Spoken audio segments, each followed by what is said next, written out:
Hello, everyone, and welcome to the LFC Roundtable podcast. This is the podcast where we break down everything from the feeds. I'm your host, Taryn Armstrong, and with me today is Brent. How you doing, Brent? I am doing well. As you can tell, I am talking to the chat room, trying to stay engaged, and all around being a nice guy like I am, Taryn. Yes.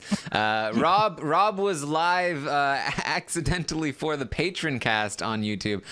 So he just ended the Patron cast stream, and hopefully everything is working on YouTube right now. But also with me today is Melissa Denny. How you doing, Melissa? I'm doing great. I just almost broke my light, and so that could have been really bad, but I fixed it, and we're all good to go. Very excited to talk about Big Brother today. All right. Brent, you can also try sending them the link to the Rob as a website page where the podcast is going to be up. That should work as well. Yeah. Yes. So this is the I already said that. This is the podcast where we break down everything from the feeds. We're live here every Tuesday at 8:30 p.m. Eastern to argue about what's been happening on the Big Brother live feeds, the Big Brother 20 live feeds.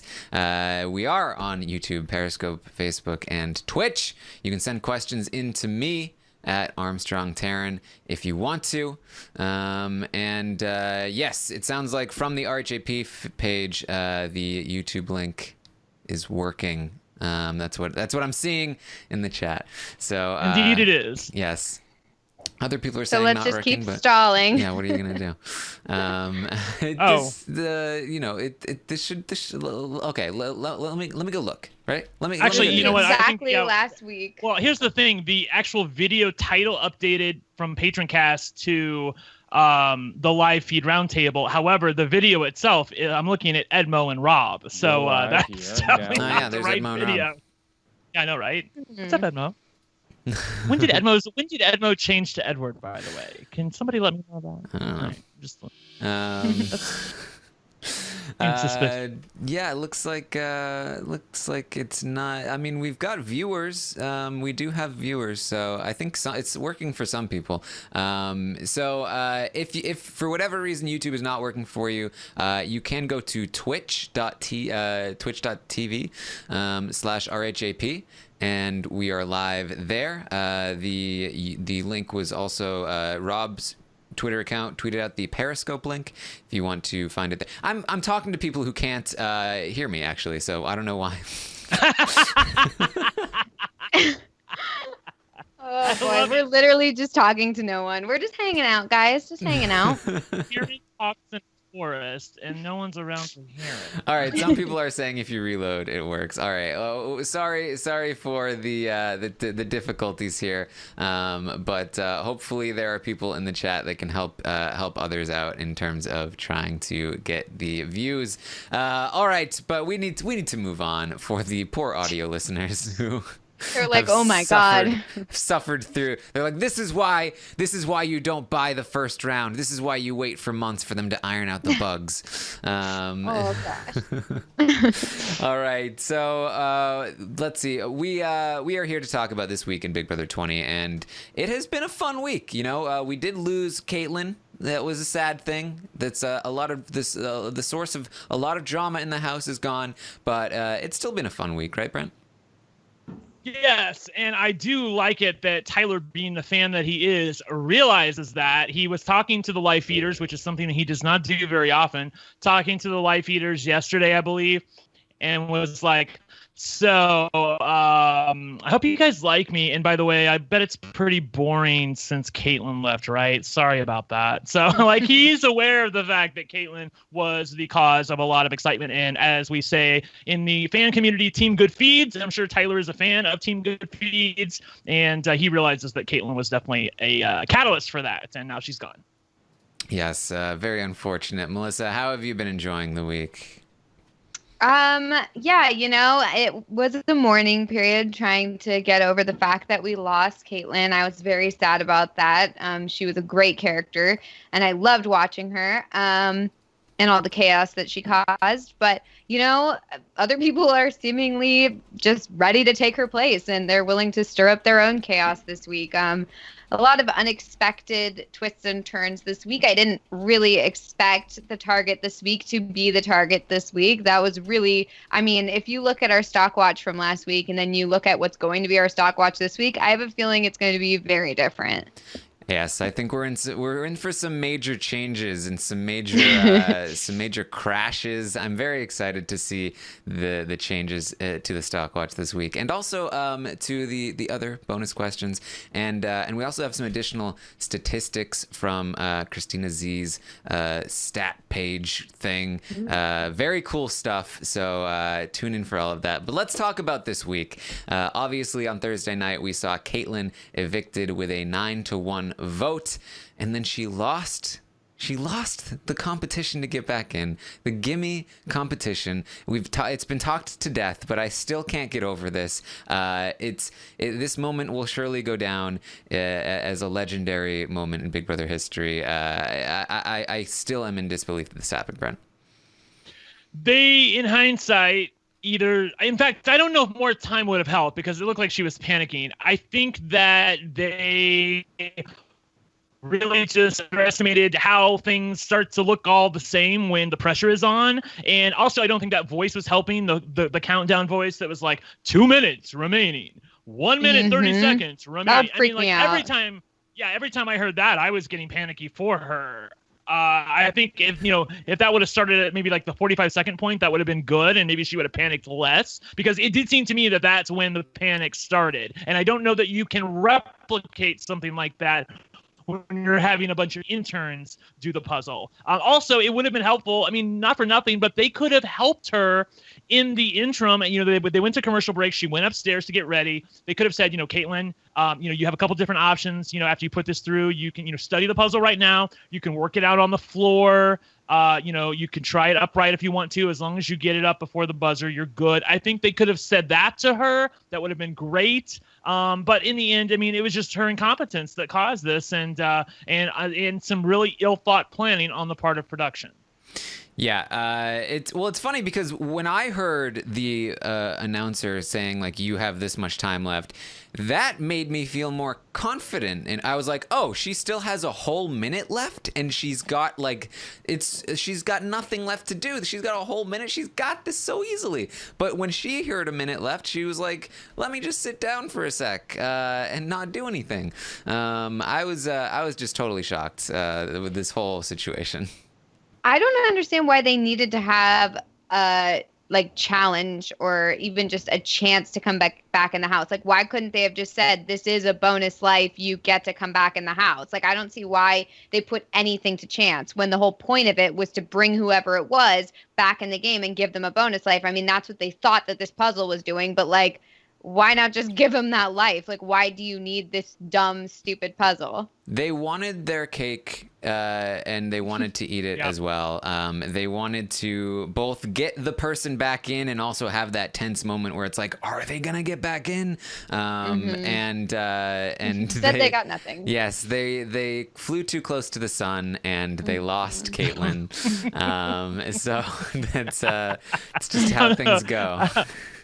I used that phrase with my friend the other day when I was totally slammed at the casino, and I lost like $500, and I came home. And I called my friend on the phone, and I'm like, Brian, I flew too close to the sun, man. I just started betting bigger and bigger. Before you know it, it all went to smithereens. Yes. So Kaitlyn is gone from our house and from our hearts and from our dreams. And Bayleigh will then win the HOH, making that whole competition very annoying to have to watch the entire thing, knowing that Bayleigh came, like, even not knowing the result of that competition. Like, I can't imagine that was a fun competition to watch, having Bayleigh, or with Bayleigh getting like almost a perfect score right away. The chances of anybody else catching her score was just going to be so impossible. But yeah, I feel like even with the fact that she was the first one, it just was so dull. Like, there was nothing to it. It was literally like, sit on this board and like slide across this platform. Like it really didn't give any excitement whatsoever. And it was like they were doing this in like 8 seconds, and they had all these DRs like spliced in between all these things to make it seem like each like round was so much longer, and it was just so hard to tell what was going on and whether a person was doing well or poorly, because it was like their DRs were in between and you couldn't just see them go across, so you didn't know if they were taking a lot of time or a little time or doing a good job or a bad job. It was just really, really, really dumb. I think in order to make this work, because I do think it could have worked, I think there is something to the idea of like the counter, going down, and it's like, oh my god, it's close to 8, it's close to 8. Oh no, they didn't get it. But they needed to speed this up. We didn't need to get an individual profile for every single person that went. If they had just montaged through a few of the runs, I think we like just, oh, they went bad. They like right near the just like a montage of shots of them going past the finish line with the time, like boom, boom, boom, boom, and then a couple of the ones that came close, and then one of the funny ones, and then oh, look at that, Bayleigh won. And we didn't need to have a billion Kaycee DRs of her talking about sliding into your DMs over and over again. Like the joke was funny the first time, and then it was like not funny, not funny, not funny. But they kept using it. It was hilarious to me that they go out there and they're like, oh, it's about like getting into DMs. Oh, it was sliding into the DMs and stuff. And they're like, no. This is the information highway. This is about your inbox and your outbox. This is not what it is. No, we are not. We are in the late 90s, early 2000s. We've told you that a million times, guys. Why do you keep talking about modern technology? So yes, Bayleigh wins. You're like, what is a DM? Bayleigh wins the HOH. Her initial thought is to put up Brett and JC as the pawn, and Fessy is going to come and bat really hard. Go to bat really hard for JC to not be put up on the block. And I think we do have to give a decent amount of credit here to Fessy for keeping JC off the block. He does kind of convince Bayleigh to consider Rachel as an option instead. Then Rachel is going to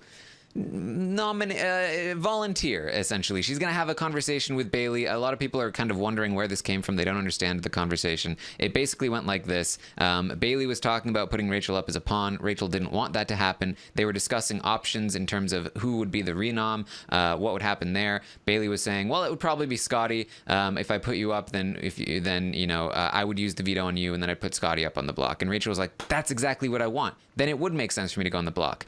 Then she was like, actually, thinking about it, no, I don't like that. But at that point, Bayleigh was like, okay, she agreed. It's too late now. Can't turn back. And then the whole plan about the Scottie thing and her using the veto on her was like, no, we were just talking. Those were not set in stone.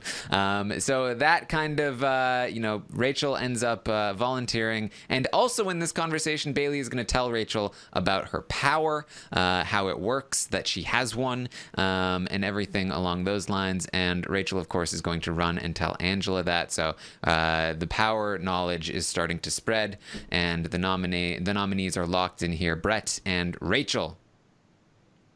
Yes. And so Bayleigh is HOH. She has her target. She has her pawn. Everything should be fine, Taryn. Right? Yes, it should be fine. Yeah. And the votes are there for Brett to leave here. If the nominations stay the same, then basically everyone except for Tyler wants Rachel to stay and Brett to go. You might say that JC has an interest as well. He's never really liked Rachel. He kind of is on board with that. Although based on what he said later in the week, I don't think he really cares all that much. So the votes seem to be there for Brett to leave. When they play the veto, Tyler ends up winning the veto. Bayleigh asks him not to use the veto. He agrees. He's asking, who would you put up if something happened, like a power was used and somebody came off the block? And Bayleigh says Angela. Angela would be the person that goes up. And so, well, really, he said, I mean, not to be picky, but he said it'd be Angela, right? And she said, yeah. That was the way I remember that conversation going, right? He said, would Angela go up if something happen? And she said yes. And so this doesn't seem important, but it turns out to be important. Right. And so Bayleigh is then going to talk to Rachel about whether or not Tyler is going to use the veto. And Bayleigh said he's not going to use the veto. When he was talking to me, he said the only way I would use the veto is if you put up Angela as the renom. Rachel is going to, instead of seeing this as a complete, like, this makes no sense, she's going to take this as complete truth and start to freak out. Oh my God, Tyler's betrayed us. Tyler's turned on us. Oh my God, guys. She's going to run to Angela. She's going to run to Kaycee. She's going to freak out to them. And pretty quickly, they're going to be like, this doesn't make any sense. They ask Tyler his side of the story. They say, that makes a lot of sense. Rachel, why are you freaking out? They can't get her to calm down. She's really just like running around like a crazy person. And in this moment, Angela, Kaycee, and Tyler are all going to agree Rachel's too much of a liability. We need to keep Brett this week. And the tides have turned, and Rachel is now the target for level 6. So it's no good. It's no good for Rachel. This second week in a row where the nominee has basically sunk their own battleship, Melissa. Yes. Yeah, not great. Not great week for Rachel at all, considering we were so high on her last week. Another not great week for Bayleigh, considering we were also so high on her last week. I really feel like all the favorites are all of a sudden not doing so hot. And I was really surprised that this is the way that the week has turned out. I feel like Bayleigh has made a lot of missteps, and so has Rachel, and I'm very surprised. This is not the way I thought this week was going to go. Yeah, when you were describing that earlier, Taryn, that sounded good, because it was like everybody but Tyler wants for Brett to go home, except for Tyler. I'm like, that is a really big if, because if Tyler, the man who has a lot of sway over a lot of people, if he wants Brett to stay, it's about a 50-50 shot, even though at this point it was effectively 9-1 or 8-1 or however many people are voting. It's 9 people voting this week, so 8-1. And it looks like he's going to get his way again. Having said that, I must, as I said I would wait on Sunday, push back a little bit. Tyler is not getting his way insofar as it seems like everything just falls his way, and everything that he decides is going to happen works out to his benefit. He did not win HOH this week, and before that he was going to try to keep Kaitlyn, and that didn't happen either. And before that he was going to try to control Scottie's HOH, and that didn't happen either. So I think his mist is a little weak. Having said that, it does appear that at this point he's going to get the lesser of two evils out of the house, or however you want to phrase that. Keep the lesser of two evils in Brett, his effective shield, I guess you would say at this point. Although I can't say that that's necessarily true, because I think there are a lot of people that would rather see Tyler go before Brett. Having said that, if Brett survives a second vote, I do think that there will be a lot of people coming for his head, and so that's something to take into consideration. I just don't want to make it seem like that Tyler and Kaycee, who seem to be riding high on the hog right now, that they're going to blindside people yet again.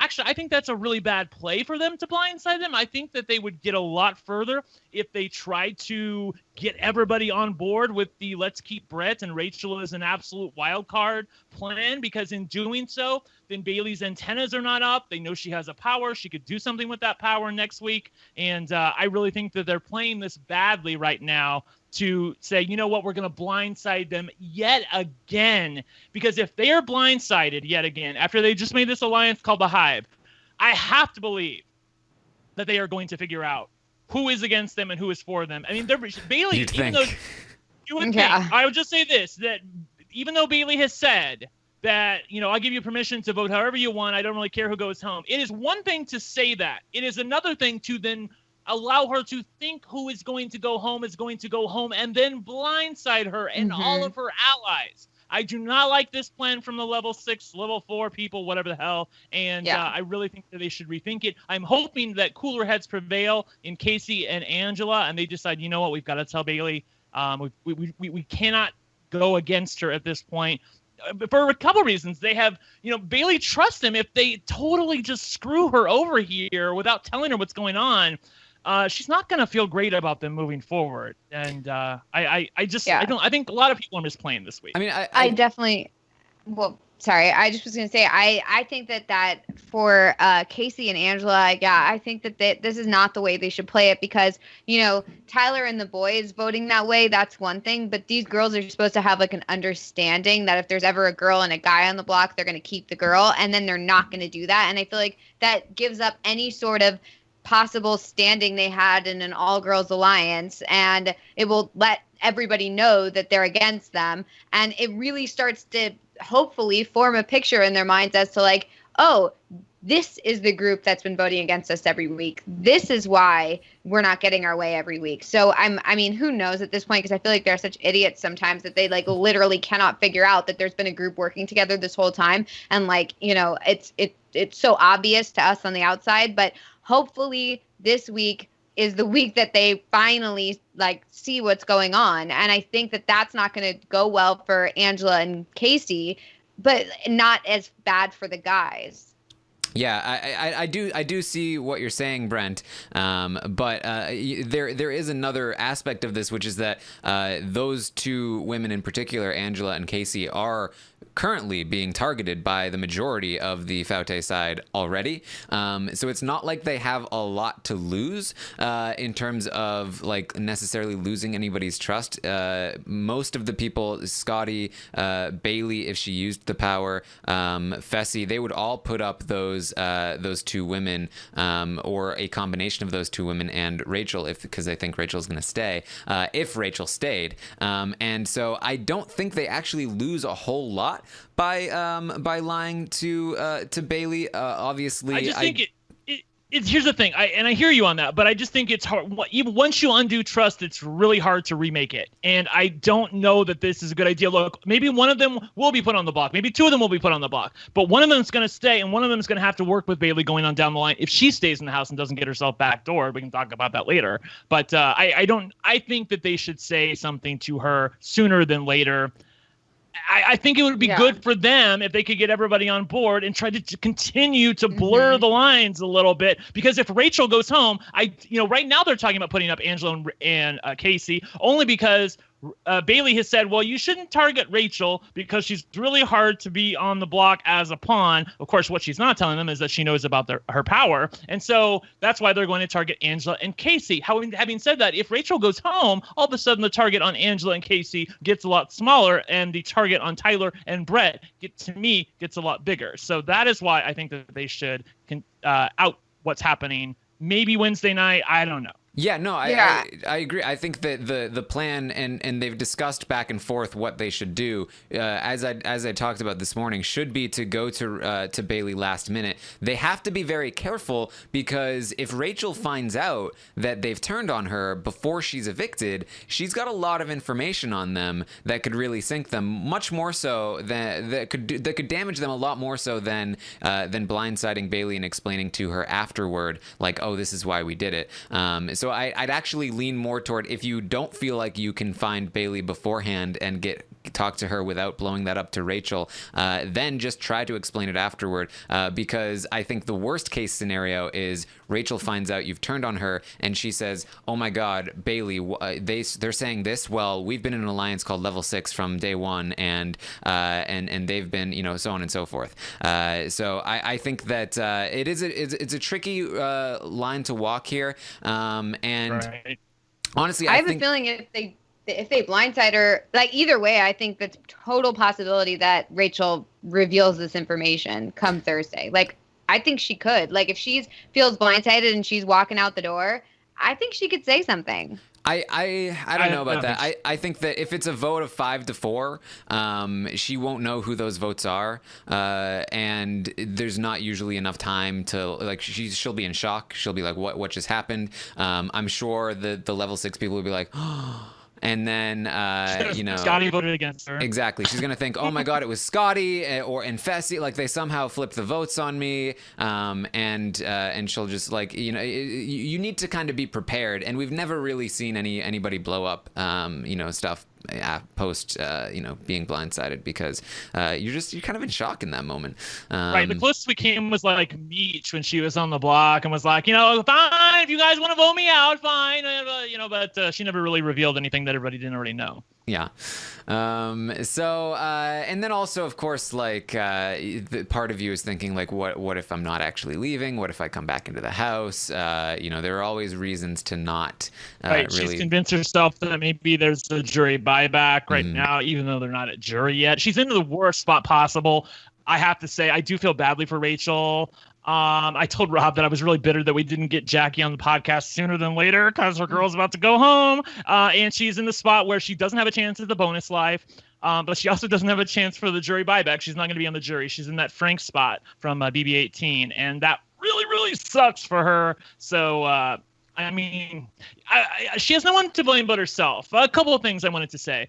It seems to me that Faute should be figuring out that things are not going to go the way they think they are.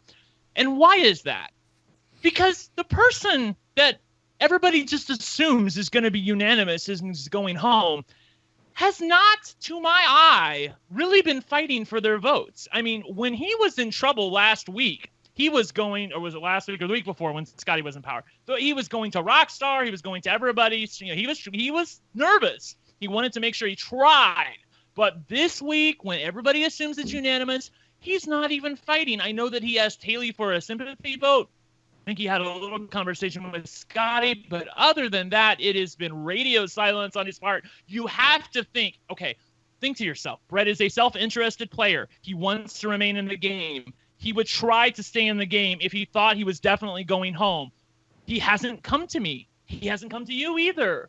What the hell's going on? That should be their tip-off. And this is what happens when you have, new players in the house. I'm sure if there were some vets in there, they would probably figure out that something's going on. But this is what we like with, young, new, messy players who don't know how to take a hint when it's staring you right in the face. And I will also add Rachel to that list.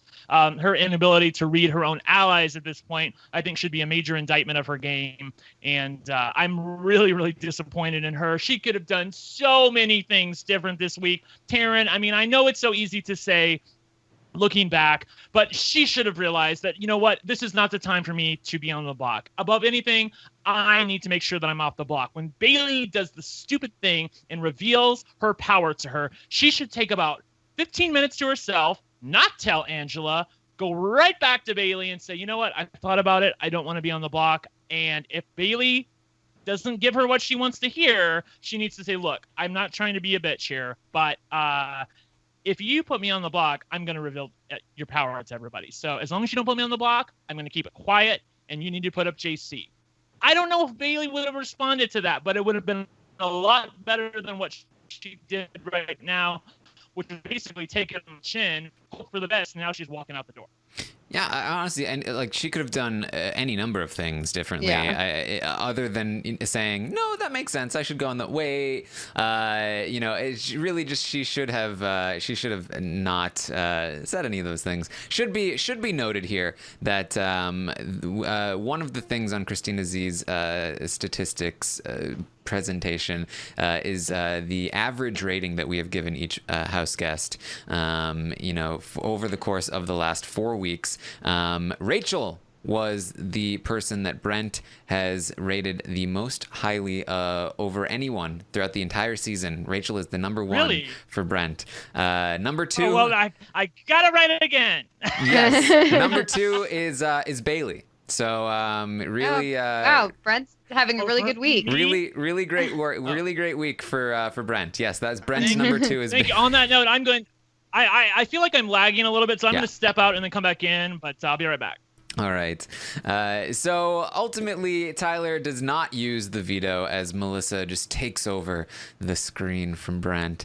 And Angela will end up telling Tyler about Bayleigh's power. The information is going to spread to the rest of level 6. Brett's going to know. Kaycee is going to know. And at this point, basically everyone in level 6 knows enough of the details of Bayleigh's power for them to be able to counteract it if they try to. And the votes are there to evict Rachel as of right now. JC Tyler, Angela, Kaycee, and Sam. Those are 5 votes to evict Rachel. The other 4 are Fessy, Haleigh, Scottie, and Rockstar. They are currently completely unaware that there is any kind of plan to save Brett. And as of right now, they will be blindsided during the eviction on Thursday night with this split vote 5-4.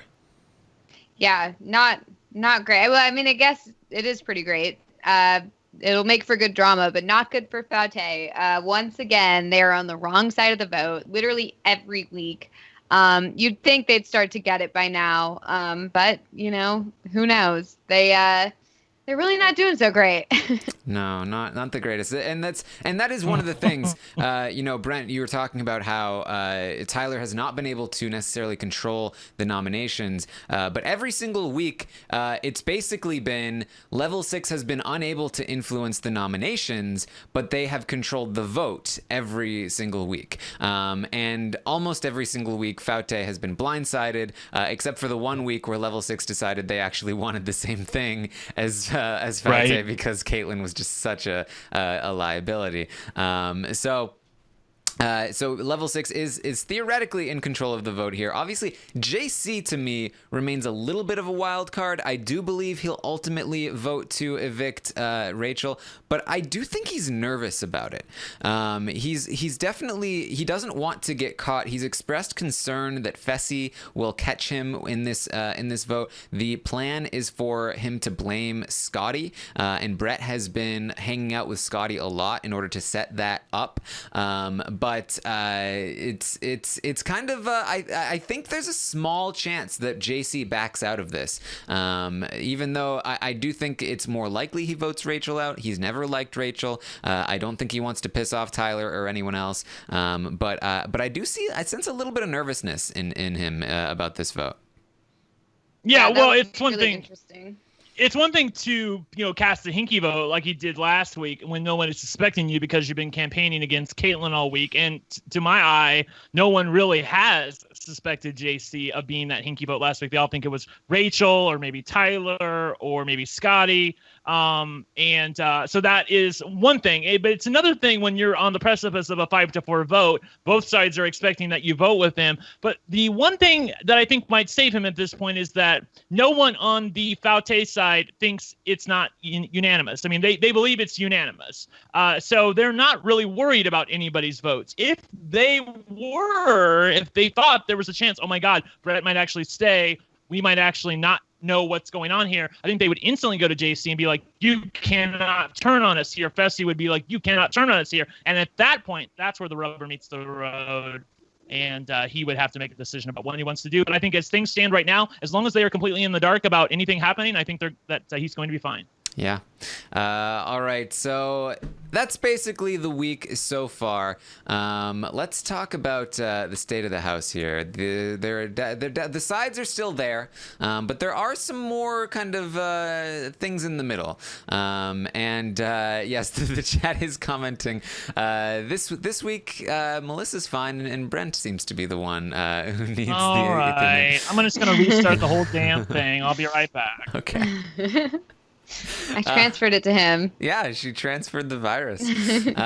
All right, so let's talk about this. We'll start with Level 6. They still remain as one side of the house. We are still calling them Level 6, even though they are, I think at this point, down to 4 people, because Level 6 to me is Tyler, Brett, Kaycee, and Angela. They have essentially removed Rachel involuntarily, and she does not know it yet. But Rachel is basically no longer part of Level 6.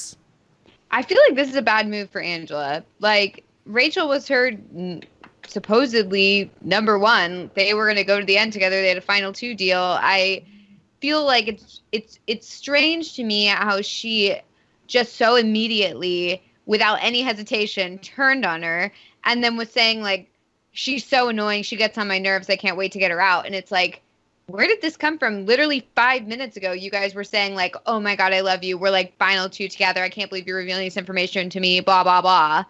And it's, like, just a total 180.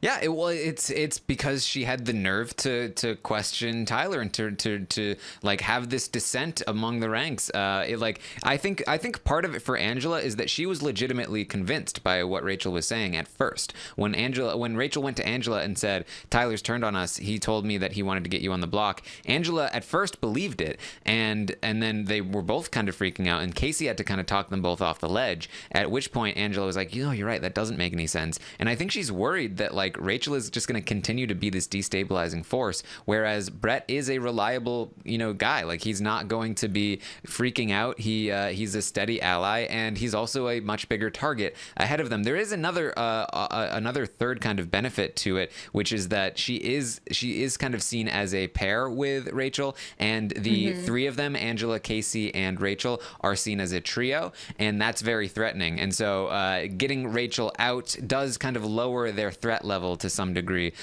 even though I don't think that's much of her motivation. It is a potentially helpful thing in terms of this vote. But I do agree, ultimately, it does seem like it's a net negative for Angela having Rachel as an ally. Rachel is probably most loyal to Angela over anyone else, and having somebody in the game that is very loyal to you is rare, and it's very useful. So it's probably not the best idea here to take her out of the game over Brett, who will probably be more loyal to Tyler and the guys. We are probably looking at the second week in a row where Angela has decided to vote off the person who is not the person she should be voting off. Yeah, it's interesting how the pairs are getting picked off, or at least one member of each pair is getting picked off in level 6. And I don't even know if people are intentionally doing that, but it's like this is the next week where another pair has been separated in level 6. The next pair would possibly to be separated would be Kaycee and Tyler. So it'd be interesting to see if they're the next two, but I really doubt they are. Yes. So that's one side. That's basic level 6. I wouldn't even necessarily say that they have people attached to them anymore. The people that are working with level 6 aren't really playing for level 6. So we'll get into those individual relationships a little later. So those 4 level 6 have become 4. Faute has 5, and they have become the Hive. Which we will not be calling them. People in the chat were like, no, they're the Hive now. No, they're not. No. They're Faute. You say Faute, and that is what you're going to be called for the rest of the season. This is how it works in Big Brother. If the sides remain the same, the names remain the same. I can't keep changing it up for every single time they decide they have a new name. No, it's Faute. We did not change. We did not start calling them the Sacred Six when they came up with that. So we are also not going to call them. I still don't even know what that is. The Hive, yes. And like on Thursday night when they all hate Scottie for flipping on them because they think Scottie flipped on them and they're no longer the Hive, we're going to be glad that we continued to call them Faute. It's just too confusing. It's too much. Yes. So they are Faute. We will continue to call them Faute. But just so you know, they are calling themselves the Hive. If the show starts calling them the Hive, if the show starts, if this becomes a segment on the show, then we will start calling them the Hive. Until then, they are Faute, and they will always be Faute in our hearts. Agreed. I was trying to tell them that in the chat. Red has the wrong mic select. And it sounds like he's trying to talk to us from the bottom of a well. He sounds like a robot.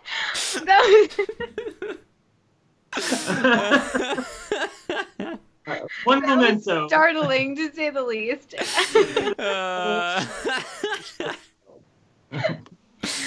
Oh my god. So Faute consists of Bayleigh, Rockstar, Fessy, Haleigh, and Scottie. As we just mentioned, they came together yesterday and they solidified their 5-person alliance. They called it the Hive. These 5 are together. They have no attachments either. It is a solid 5 here for the Faute side of the house, and they are going to potentially get blindsided this week yet again. So we'll have some fun with Faute. Brent, have you escaped the well? Are you okay? I'm currently dying of Melissa losing it. It was very shocking. It was just like you were all of a sudden yelling at us. Sorry, guys. Okay, so you can hear me now. Yes. Yes. Am I laughing? Okay. Seem fine. Great. Okay, I seem fine. Well, we have to deal with it. Bob, Ethernet cable, pronto. All right, so then, so those are the two sides. Those are still the major sides of the house. Those are the most solidified alliances. But we do have some other relationships and some other alliances that are kind of alliances, but also not really. Starting with the Man-Eaters, the women's alliance that has been talked about a lot among the entire house and the fan base. Bayleigh, Rockstar, Angela, Rachel, Kaycee, and Haleigh are all a part of this theoretical women's alliance called the Man-Eaters. Sam isn't really into it. She doesn't think it's fair to target people based on their gender, and she also feels like probably not going to work, and she's right in the sense that it is not working. Two female HOHs back to back, and two female evictees probably back to back. So none of them really trust each other. Both sides are talking about wanting to take the women on the other side out of the house, but it is still kind of technically a thing. And in reaction to it, there is a guys thing alliance, whatever you want to call it, that kind of consists of Brett, Fessy, Scottie, JC, and Tyler. They are also not particularly loyal to one another. Fessy, Scottie want Brett out of the house right now, but they have also talked about working together. It's mostly just like, we're all the same. Why don't we work together? Yeah, that makes sense. And then they go off and they're like, we're not gonna work with them. But then they're like, but the other side's working, but the other gender's working together, so we need to. But we still don't trust them. We still want them out. So they're not really a thing, but they're also a presence on the show. So or in the game. So look, you gotta kind of talk about them like they're kind of things, because they are. Yeah, there's no harm in agreeing to work with someone who wants to work with you and saying that, like, we should protect each other. There's no harm in being like, yeah, of course, definitely, I'm totally in. Because, I mean, otherwise, what? Do you say, nah, I don't really want to work with you? So you might as well just say yes, and then you don't have to actually follow through with it. But, like, if someone proposes something to you, you got to say yes to it. So when the guys are coming to the other guys and saying, like, us guys got to stick together, it's like, yeah, totally. And the same with the women. Like, I would do the same thing. I'd be like, yeah, we definitely should work together. But, you know. Like, there is something to the idea of essentially, like, what Winston and Brett did early on when Swaggy and Fessy approached them with a guys alliance. And they were like, nah, we're good. Because what has happened is, if you say yes, then it is in the mind of people that, okay, now there's a women's alliance, and then if they go and tell the men on their side of the house, then the men are now going to be targeting you. So yes, you might get some protection from the women, but now you're going to be explicitly targeted by the men, and you might not even be protected by the women, because they might not actually be, doing this in good faith. So I do think there actually is some merit to saying, like, to essentially doing the Sam thing of like, I don't know, maybe, like, let's think about it. You could also tell the people who are asking you to join up with them, like, yeah, for sure. And then go back to your own group and be like, I'm not doing that. This is something they proposed to me. I know it didn't quite work out in this season, but I feel like in previous seasons where people aren't psycho, it would usually work like, hey, I'm coming to you with this information that so-and-so tried to start something with me, like, just so you know. I mean, you have to get to them first before the other side gets to them saying, like, hey, they agreed to this, but, Yeah, I mean, I think that's essentially what happened. But once you introduce the concept of gendered alliances, both genders are going to be paranoid about the other gender, and you're going to start something that you can't put the cat back in the bag. Yeah, it's a bit of a self-fulfilling prophecy in a way. Like, you start a gender alliance based on something like, well, we should stick together because we don't want the guys to target us and we want to protect ourselves. Then it becomes, even if it's not in reality like a thing, even if nobody's really putting much stock in it, which it's clear that not many of these women are putting much stock in it, then the people in the who are not in the alliance will probably hear about it. And the other thing is that all of the people in the alliance think they're the only ones who told the guys. Like Bayleigh's telling Fessy about the alliance, and Haleigh's talking to Fessy about it. And somebody mentioned something to JC, or they denied it to JC, and then Kaycee tells Tyler about it, and they think, oh well, I'm the only one who told the guys, so I'm in with the guys. But you have to think that everybody's probably doing that. I mean, I will give.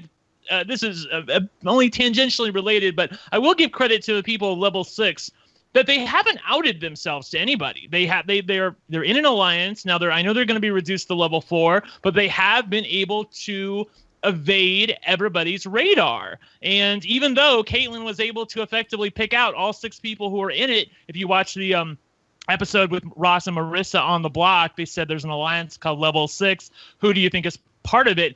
Kaitlyn was able to name all 6 people who were in level 6, but it didn't help her when she was in the house. So I will give credit to them for effectively being able to stay under the radar. Yeah, and I'll also say this: I think that the reactionary alliance to the gendered thing is often the stronger one, because what happens is whether you make a guys alliance or a women's alliance, whatever it is, you make it and you think, well, we don't really care about this, but maybe it's going to be protection. But then the other gender hears about this, they think that's going to be stronger than it actually is. They're going to be more paranoid about it, and the people in the first one are going to be less likely to be loyal to each other out of need because they think there's not another one that exists.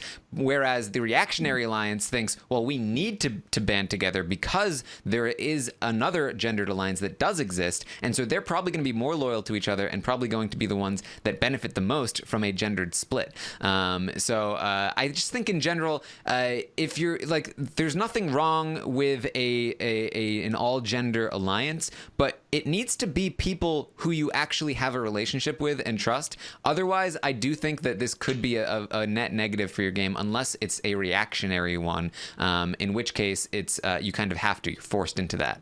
Yeah, it's like what the guys were talking about, where they were like, can you imagine those 7 women all trying to work together? Like, how laughable is that? I mean, look, I think that may be something that happens one day. I haven't seen it happen, but maybe it can. But I do think that Taryn is right that you should work with women. If you're going to make something that's gender-based, you should pick the gender people who you enjoy their company. And somebody like Rockstar enjoys the company of Haleigh and Bayleigh. I think that would have been great for them to have a sub-alliance within of like, us 3 women, let's stick together. If one of us is on the block, we save them, and that would have been great. I always love the idea of an alliance within an alliance, but not many people have done that. Yeah.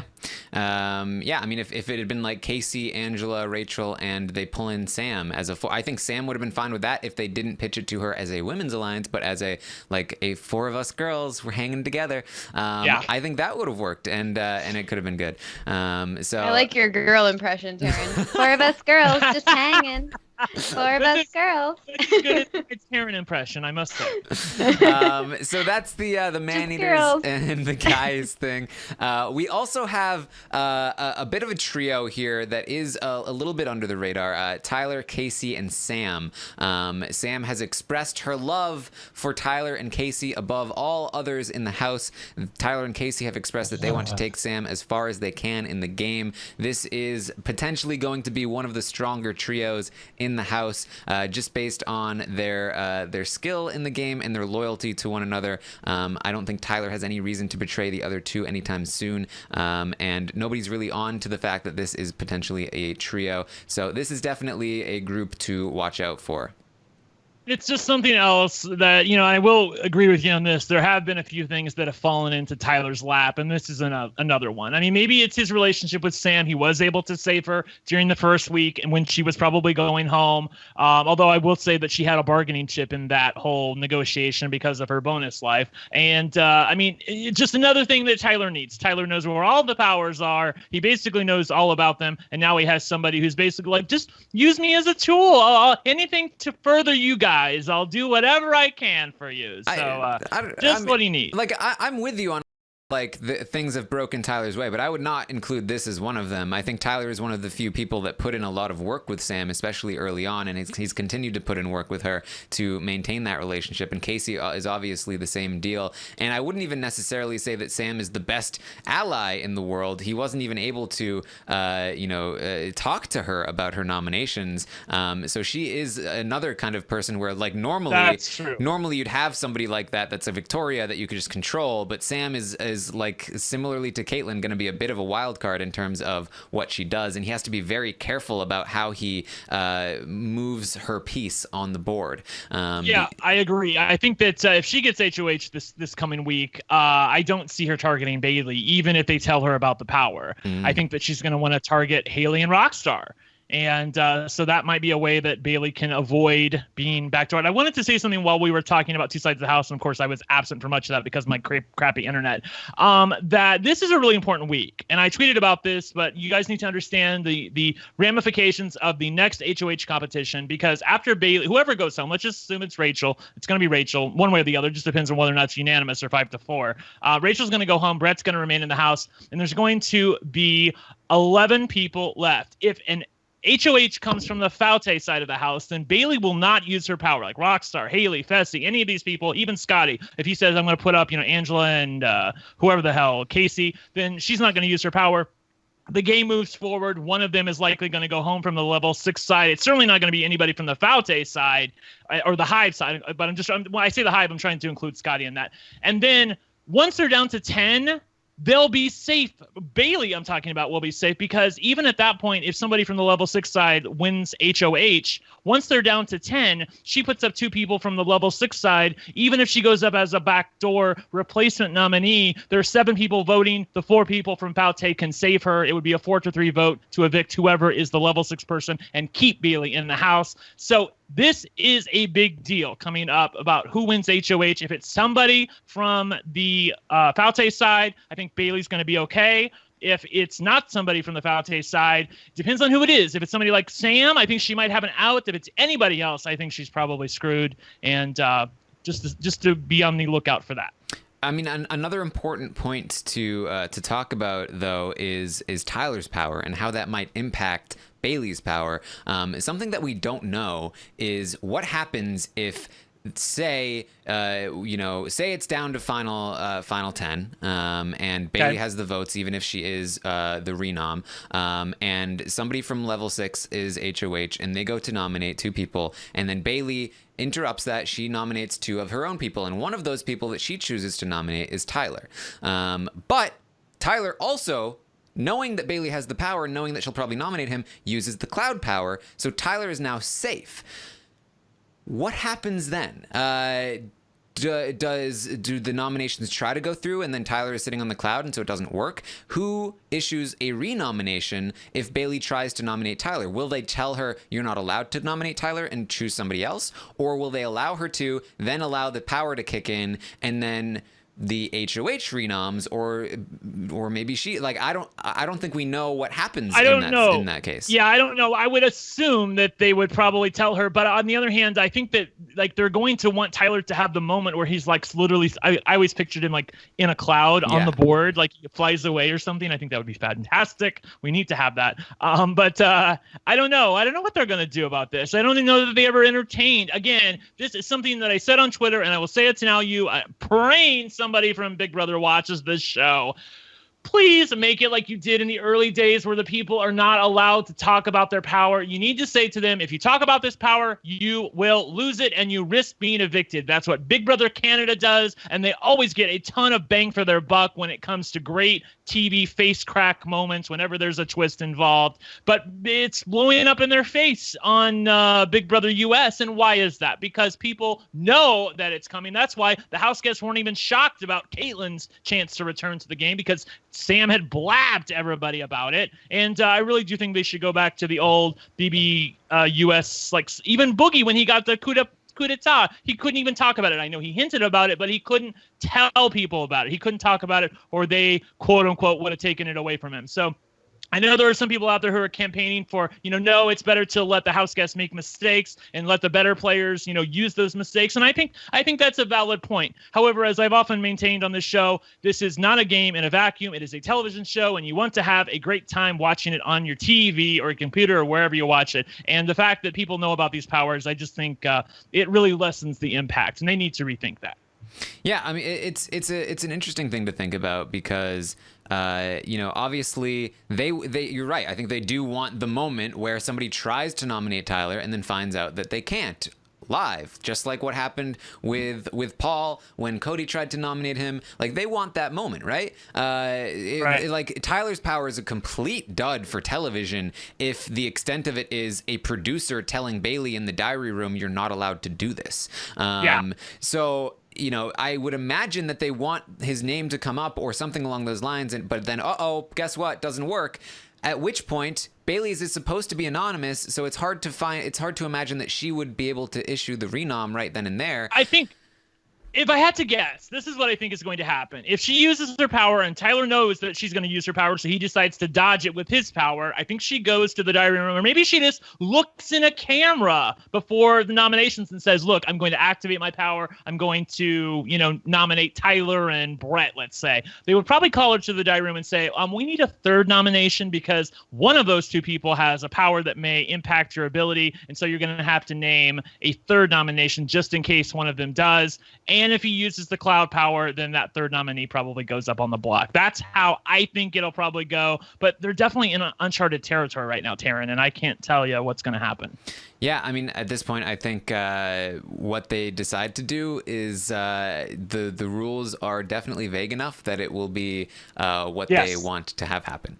I agree. So we will have to just wait and see on that one. Some people in the chat are asking about double eviction. It's my contention that there will not be a double eviction until the powers are exhausted. So I don't think that we will have, and add to that the fact that they're short a house guest at this point. I mean, they thought they were going to have Kaitlyn in the house or whoever was evicted during week 4, and they don't. So, I mean, I think that instead of one or 2 double evictions this year, they're probably just going to have 1. If they have 2, obviously they're having a jury buyback. I haven't even worked out the days, but I'm sure it's impacted that somehow, and we won't see a double eviction until after the powers are exhausted, I would think. And also, I don't think there's anything that difficult about, like, telling them, say to the cameras what you want to have happen, or pulling them into the diary room real quick, or whatever it is. I don't think they'll have that much difficulty navigating these powers during a double. Okay. But cool. Sounds cool. Moving on, we also have the Amazons is a theoretical alliance in the house consisting of Bayleigh and Angela, though it may not last the week, considering that Angela is planning on voting against what Bayleigh wants. And then we also have some individual relationships. JC and Fessy, as we know, they're a bit of a dynamic duo, and JC and Tyler are also connected there, and that's basically where the house stands. The 2 sides, then the 2 fake sides, and then some small groups of people, mostly involving Tyler's individual relationships as he moves forward. So that's where the house sits right now. There's a lot of interesting stuff happening. Very intriguing setup for the house. Very interested to see where this house goes moving forward, Melissa. Yeah, definitely. I mean, I feel like while we still have these distinct kind of sides, there's a lot of variables when it comes to like who's working with who, and people who think that they're working with certain people that really aren't. And then we've got JC in there who's just causing crazy chaos, and who knows what Sam's going to do ever. So I think that it's not as cut and dry as maybe we thought that it might be when the 2 sides were first, created. So I think that, especially this week when, it's possible that Faute is going to be on the wrong side of the vote again, I think it'll make for a really interesting time. Yeah, they're talking about in the chat about how long the powers last for, which made me think of something. I believe Tyler's power said it lasted for 8 weeks, and Bayleigh said it lasted until the final 8. And I think it said that it's active until that when there are 8 people left, the power is no longer active. Right. So basically, at 9 is when it expires. Right, and what I think they intended for that was, 8 weeks from when Tyler got his power was the same time that Bayleigh's power was null and void because somebody was going to stay in the house. But because somebody left, that actually theoretically advances the time period that Bayleigh's power is not active, and would mean that Bayleigh's power would expire before Tyler's, I think. That's true. It's true. Again, yeah, Tyler's power has been active since July the 6th. So he hasn't even had it a month yet. It said 2 months. That's what it said on the card. So he can keep it all the way up until September the 6th. And Bayleigh, right now, after Thursday, there will be 11 people left in the house. Bayleigh's power is no longer active once there are 8 people. So she has at 11, at 10, and at 9 to use it. So really only 3 more HOHs. And if obviously a Faute person wins one of those, that's even better for her to keep it. Yeah, Kaitlyn somehow still managing to benefit Tyler in the game from the grave. Oh, jeez. Yes. A couple more things we should mention before we get into the stock watch, which may inform some of the changes in terms of popularity in the stock watch. Bonus questions. We did have some more controversial statements and comments made by the house guests. I think most notably from Bayleigh. I mentioned this morning on the update, talking about Fessy and how if he wants a virgin, he should go to Pakistan and find one. Also calling him a Paki. And then JC has also made headlines this week, yet again, by asking Rachel if she is trans. No, he didn't say she was trans. He said, "Are you a real girl?" Okay. And then he said, "Are you a trans or something?" Yeah. That's what he said. And he said, no, he said, people are saying, or there, it's been said that you're trans. And she says, who said that? And he goes, me. Yeah. No, people are talking about you. It's like, so you're just saying it. It's not that people are saying it. It's just so awful. Yeah. JC is like, he's like laughing about it. It's really bad. Yeah, okay, so look, let me deal with both of these in order. Bayleigh, she's become more problematic as the season has gone on. She said some stuff before, and I have defended her in the past, but this is really undefensible. I mean, Fessy is the epitome of such a sweet, nice guy. Not that should have anything to do with it, but he has been nothing but great to her. And for her to...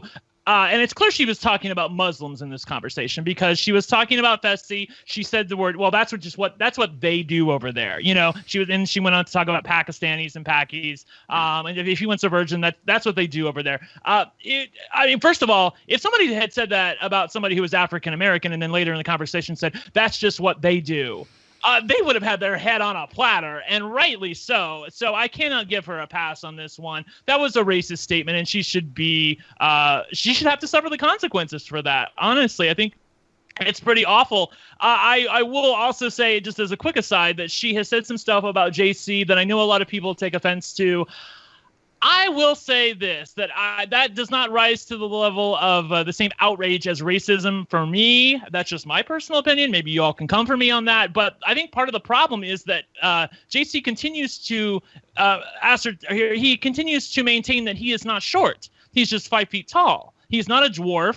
He's not a midget or anything like he said. He's like, I'm just 5 feet tall. So I think in some ways that gives her the license to be able to say, oh, that little Tasmanian devil or that little whatever. And I think it's problematic, but I'm looking at it from her perspective because if, like, let's say they had an actual short person, a little person in the house, and they were that, and they had dwarf syndrome, I would like to think that she would not say these things. I think the fact that he continues to try to maintain that he's just, just as tall as everybody else, I think in some ways gives her license to be able to say that. Lastly, about the things that JC said. Oh, man. Look. I'm a big fan of RuPaul's Drag Race, and up until 2 years ago in RuPaul's Drag Race, they had a competition in one of the mini challenges called you have to guess whether or not it was a female or she-male. And RuPaul tried to push back on a lot of the outrage, and then eventually Ru came to a more enlightened understanding and was like, hey, I get it. I understand where you're coming from. Of course, since then, Ru said a couple of problematic things. But my point is that a lot of people in the gay community, and I've said this before, they don't know how to talk about trans people. You think that it's in the same community because it's always LGBTQ. But a lot of gay people don't know a lot of trans people. They don't know how to use the correct language and terminology. They don't know how to be respectful. I think that JC thinks he's totally being real and unfiltered when he talks like that. And I know a lot of gay people, including myself a couple of years ago, who would have said the same thing. Like, I would have used the terminology, "Are you a real woman?" And I would have thought there was nothing wrong with that, because what's implied in that statement is, are you a biological woman? And basically he's using shorthand to get across his point. So I think that everybody would be advised to just try to treat everybody with as much respect as possible. You get so much more farther in the world by doing so. And I don't know how you feel about that, Melissa, but again, maybe I'm biased because I know a lot of people who talk like JC talks, and so I don't feel as impacted by the stuff that he said as by the stuff that Bayleigh said, but you might have a different opinion on it. Yeah, I don't know. I feel like everyone needs to stop with all these comments. I would never say any of these types of things to anybody, and it's kind of surprising to me that we have had so many incidents in one season. And it's taken individually, we're not looking at Big Brother 15 here, but when everyone's saying stuff and there's so many problematic things going on, it starts to add up and you're like, okay, what is going on here? Why are there so many things being said when I would never have said any of the stuff that's been said this season? So it's none of it's good. And it's it sucks. I will say really quickly that we're going to have Audrey Middleton on the show tomorrow, to my knowledge. I think that's still the plan. Yeah. And so maybe if they air some of this footage, or even if they don't, it might be something that comes up. And I loved what she said about it before and how to talk about trans people. Like they're, she was so great when she talked about it before. So I hope that maybe that comes up in the conversation tomorrow. Well, I also feel bad because it's I feel like this happened when I had her on the Taryn show is right after Oh, really? And it's just I don't want it's unfortunate that it's oh, now Audrey has to comment on so if she wants to if she should. Wants to but yeah, I mean, for me when it comes to the Bayleigh and JC, my issue with that is that he explicitly told her, this makes me uncomfortable and I don't like it when you say these things, and she's continued to do it. And then also with the JC and Rachel thing, I hear what you're saying, Brent, but at the same time, it's this felt very mean-spirited to me, the entire intent of it. And it's what if he's correct, then he's trying to out her, and if he's not, then he's just trying to be offensive and mean toward her in two different ways. So I just think in general, we just be kinder to each other and stop being mean. I think both people have bad intentions in this situation, in these situations, and I feel like well, just to be clear, I mean, as far as JC goes, he's exactly who I thought he was. I don't know about you two, but the minute I saw that they cast this guy and saw what kind of crowd he hung out with and the kind of club kid he is and the things that he says in his real life and the things that he does, I'm not surprised by any of this. I mean, they really, really went to the well on this one, and they're paying the piper for it. Now, as far as Bayleigh goes, I think that's just a little bit of, well, it's a lot of ignorance on her part. I don't know why she would say those things about Fessy. I'm sure he's going to be the sweetest, nicest guy when he eventually does hear about it when he's out of the house. But it's not going to be a great conversation. I don't know why. What possessed her to say something like that? There's so many good things to make fun of Fessy for. You do not need to reach there. I don't understand. I don't understand. But let's get into the stock watch. We had a 2.5 hour podcast last time. Let's see how long this one goes for. Can they just give everybody ones and save us all a lot of trouble? I know, right? Also, can I clarify that I am not just going on my phone, I'm bored or something. I'm going on my phone because that's where I see the stock watch document. So I have a bunch of comments being like, oh my God, Melissa's so bored, and the podcast already. And it literally was that I was on the stock watch stuff. So, okay. Just want to throw that out there. Yes. So let's get into the stock. I once again, you think you can get these by me, but you can't. I will get rid of your votes if you are trying to rig the votes. You're not being sneaky. It's very obvious when your favorite player is Rockstar and Rockstar is a 10 and Tyler is a 1 and all of these other things. So don't think you can sneak them. Don't think you can. Make sure when you tweet about that people know. I think a lot of people don't understand that they can't rig it, or that they're trying to rig it. That's why I'm trying to I've been tweeting out and I've been saying it on the podcast, and I think there are still people who don't understand that 1 means bad, because there are a not insignificant amount of people who put down like, oh, my favorite player is Scottie. Scottie gets a 1, and all these other people are getting 9s and 8s, and I'm like, did you do this right? I'm not sure you did this right. I'll follow gymnastics. It's a perfect 10. All right. So let's get into it. Here we go. Stock watch view. We have the historical ratings from last week on the board here as well. It's just so you can see week 4 and week 5. Always upgrading. Thank you to Alexandra for the upgrades and the wonderful extensive work behind the scenes. You guys should see this whole thing. It's very very detailed. So let's start with let's start right away with Bayleigh, who won the HOH last week. She had a price of $7. I gave her an 8. The rest of the audience, you and the audience, Brent and Melissa, all gave her 7s. Very high on Bayleigh. We've been talking about how she was in a very good spot, but this week things have changed. Not so much. Yes, they've changed. Melissa, where are you on Bayleigh? I might be going too far on this, but like too far of a drop from last week, but I feel like I've got to give her a 4 for this week.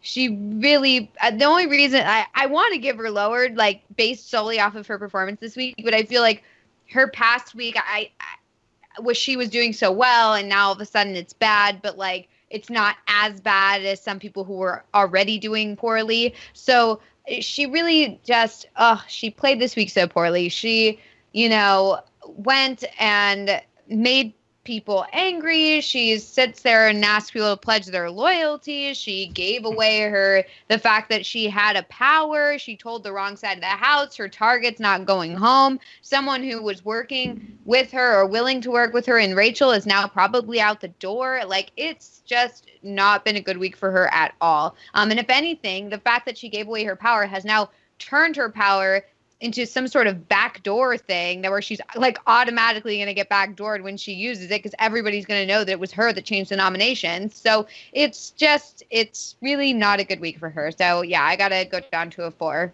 I went even lower and gave her a 3, and honestly, I wanted to give her a 1 or a 2, but I'm looking at the possibility that if she gets a little bit of luck this week and somebody from Faute wins HOH, which is not out of the realm of possibility, then, especially if you listen to Scottie, who just thinks he's going to win everything if he wants to, I think that she might have a shot to make a comeback here. So I gave her a 3. I think that's appropriate. I'm grading her on this week alone. I don't understand how she went from being in such a prime position. She first of all, she won HOH. Had no business doing that. I know that maybe somebody else could have put her up, but she was in such a great spot in the middle of the house. Remember, as I mentioned on the Sunday show with you and Rob, Melissa, that Bayleigh at one point in time was considering voting with the level 6 people, along with Scottie, and making it a 7-3 vote for Kaitlyn to stay. And then it all went downhill. They gave her permission to jump ship, and she said, I'm not coming back on board.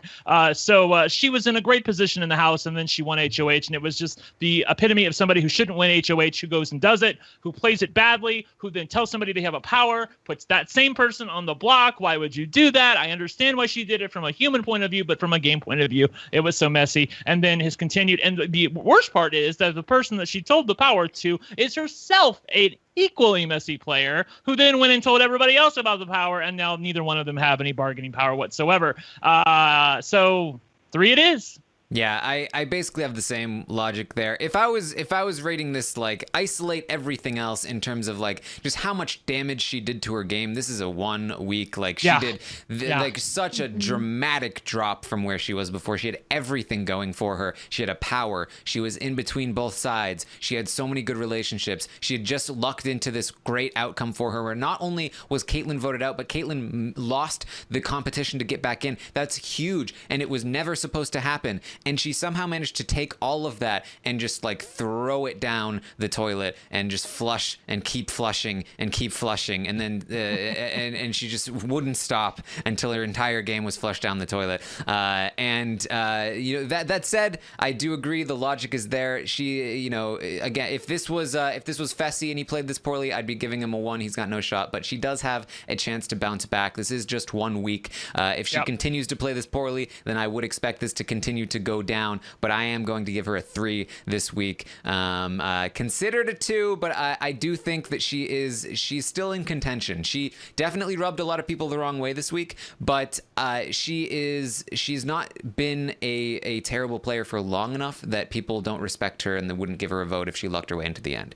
And she still does have this power that still may be useful to her, even though she's really screwed a lot of that up. However, I would not be surprised at all if she is the person leaving the house next week, and that shocks me in terms of where I was on her last week. So major crash there. The audience, as we mentioned, gave her a 7 last week. The audience has also gone down to a 3 on Bayleigh, close to a 2. So the audience is also very down on Bayleigh. What a crash here for the Bayleigh stock. I'm sure there are a lot of people with Bayleigh holdings who are playing along on Reddit and elsewhere. I believe Brent is the only one that owns any Bayleigh stock of the 3 of us. So, excellent. Yes. Let's move on. Great. I'm trying to get to the Reddit page. Christina Z on Twitter. Those stats include the Reddit stats, which are very very fun to look at. The Reddit stats. What are the Reddit stats? Yes. Looking now at trying to find Bayleigh, looking like actually Bayleigh doesn't there aren't many Bayleigh holdings on the Reddit game, only 12. Okay, cool. Yeah. All right, so let's move on to Rachel, another person who is probably going to be crashing quite hard here. Yep. Brent, how do you feel about Rachel? As I mentioned, Brent, you have been the highest on Rachel of anyone, and she has been your number 1 house guest throughout the entire season. So where do you fall on her now? And she was the person that I drafted first on my draft board when we did the draft between you, me, and Melissa and Rob. And boy, there's just no two ways about it. I mean, you could not have had a worse week in the Big Brother house than Rachel. I mean, at least Bayleigh's HOH. At least she's safe this week, and you don't know what's going to happen next week. But Rachel managed to talk herself onto the block. In doing so, she alienated other people who were her allies, and Angela and Kaycee, in terms of throwing out their names as possibilities, which then Bayleigh relayed back to them. She was told an ace in the hole that she could have used to her benefit, but she couldn't keep her damn mouth shut, and told Angela like 15 minutes after walking out of Bayleigh's room, I had faith in Rachel to be able, you know what? She's going to keep it to herself. She's going to realize she's in a really precarious position right now, being on the block. She needs to hold it together. And unfortunately, her emotions got the better of her. I'm so frustrated with her right now. I really think she could have been a contender, Taryn. She could have been. But instead, she just blew it all to pieces. And Tyler, the one thing she had right was Tyler would rather keep Brett than her. She had that correctly, but the way she went about explaining that to her allies was really piss poor. And there's no other price I can give her except for a 1, because it's likely she's going to be evicted. There's no buyback at this point because she's not in the jury, and we'll never see her again. So, girl, bye. 1 it is. There you go. Melissa, where are you on Rachel? Oh, come on. She really did not have a great week. I guess like the only saving grace is like it's possible that somehow things get switched around and she stays. I don't know if I see that happening. So I probably am gonna have to give her probably a 3, maybe a 2. All right, I'll give it 2. Oh my God, I was Melissa, like, Melissa caving to peer pressure.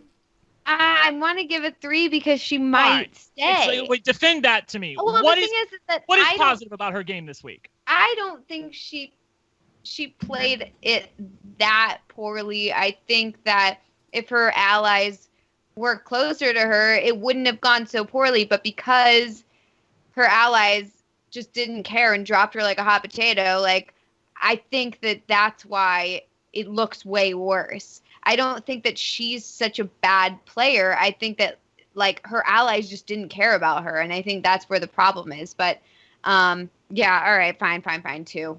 The chat went absolutely berserk.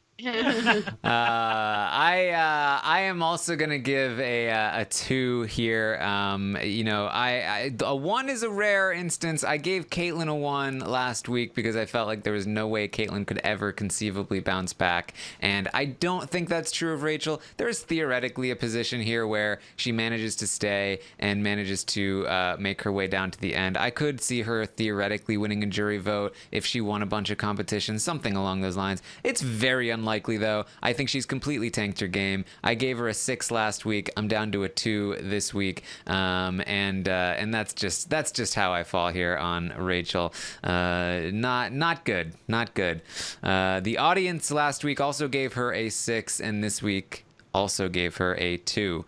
So the Rachel stock has crashed, and this one I'm the only one who has it. Yes, this one hit Melissa, who owns some Rachel. Oh, I see. Okay. I believe you bought Rachel at $6. And the price has now gone down to $2. So you will have the opportunity to sell her for $1 at the end of this. I should have just said that. I should have just rated her at a 10. I should have been like, I'm standing by it. I think she did great. And then given her a 10. Well, that's what they're trying to do in the forums. I think Taryn would have thrown you out for trying to rig the vote. Yeah, I would have eliminated all of Melissa's votes. This one hit Reddit a lot harder. 47 shares of Rachel are currently in circulation. And all bought at least $6 because she's never gone below that price. So there you go. It's Rachel crashing the market. Let's move on to Brett, who is our other person up here on the block. Melissa, how do you feel about Brett? I feel pretty good about Brett. Watch me say that and then have him like crazily go home this week. But I do feel pretty good about him. I mean, this is not his first time on the block, and every time on the block, he maintains, his composure, and he's calm, cool, and collected, and people seem to want to keep him around every single time. So, I feel like that's pretty impressive. On the other hand, he keeps getting put up on the block, which isn't a great sign. And people do want him to go home. So, while he's handling it well, I don't think that he's doing so great in the game right now because people want to target him. They want him to go home, and eventually, it will probably happen. So, I think, I'm just going to keep with my same rating as last time. So I'm going to give him a 5 just because I think he's handling the situation well. And I think that it's possible that he could go under the radar next week, considering that people are going to be lying and blindsiding people, and I feel like it's possible that because he's not involved in this vote, they're not going to be caring as much about him, and instead they'll be trying to want to get revenge on whoever flipped the vote. Who knows? But yeah, so I'm just going to keep him the same. Yeah, I think that's a fair point, Taryn, that people always go after the betrayer rather than the person who was the object of the betraying. So I think that Brett is actually playing it pretty well. I think that someone who looks like him, who talks like him, and is built like him, is going to have a rough time in the Big Brother game. I think he's always going to be evicted over somebody like Tyler. I think he's always going to be evicted over most people on the block. I think this is sort of a weird situation right now where there's a little bit of a gender imbalance in the house. I think that's causing concern for somebody like Tyler. So that's one of the reasons he wants to keep him. Rachel's a bit of a wild card, but I think next to most people, he's probably going to go home. But for the same reasons that he is a good target is the one reason that people will keep him in the house. He's a smart guy, and the other good thing is that he never reacts badly to people. He doesn't, who haven't we talked about on TMZ? I haven't talked about Brett. I haven't talked about him saying anything, and he hasn't gotten into fights with other house guests. Even when he had a disagreement with Scottie, he went up there, had it said his piece, said, thank you. I'm going to go for the veto and see what happens. He didn't say anything about coming after you like Winston did. And he's a cool guy. He's able to somewhat repair his relationship with Rockstar to a point where they're at least speaking right now and not a horrible. And I think that's in large part to do with how Brett has handled the situation. I say all of that to give him the same score as Melissa because I was a 4 last week and I'm a 5 this week. But I just don't think – I think there will come a time – whether it's like 10, 9, 8, or 7, where people look at Brett and go, you know what, we got to get him out of the game. I just don't think a guy who looks like that, who acts like that, can hide. I think Tyler can hide because of his sort of surfer dude attitude, but I don't think Brett can. So I give him a 5. You mentioned he hasn't been problematic, and that just made me realize this is just really funny. For all the talk of Rockstar, like, that straight white male, I can't believe he's winning. Rockstar has actually been more problematic than Brett in this house, and true. that's a very funny thing to think about. Yes, I am at the same place here with Brett. He is just the pure definition of replacement level player. He is perfectly average, and because of that, all these poor players are just exploding their own games around him, and he has continued to be able to persevere, not necessarily through any strength of his, but just through the fact that he isn't making the mistakes they are. And so I am also going to give him a 5 here. I feel like it's just it's a good he's doing well. That's a really good point. You talk about everybody else blowing up their games. In the land of the blind, the one-eyed man is king, and that currently is Brett. So I think he has legs in this game. I just don't know how far he can go. Doom asks in the chat, can he win at the end? Basically, can he win a jury vote? I know they've talked about the fact that he has a couple of vacation homes. I mean, basically, he's made something of his life and, saved a little bit of money, and maybe a lot of these fame whores in the house haven't done that. I don't think that's really going to matter at the end. I mean, I think that he's a sweet guy. He can present himself well. He's articulate. And if he gets to the final 2, I think there's a good possibility that he wins. I don't think people really think that much. It's one thing to talk about it in the house, to use against people like, oh, he already has a vacation home. He already has money. We can get him out of the house now. But once he's in the final 2, that means that he's against somebody else. And if you don't like that somebody else, you're going to look at a really cool guy like Brett, who's been nothing but charming, even if he is a little bit cocky. But I feel like he's in on the cocky joke. Maybe he's more in on the joke with us than he is with the house guests. But I can see a vote for him.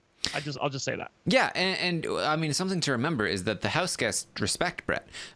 We are all giving him 5s. I think the house guests would give him like an 8 or a 7. Yeah, 7 or 8, at least. Yeah. So I do think he can absolutely win in the end. And I think he'd actually, if he's there, he's one of the more likely people to win.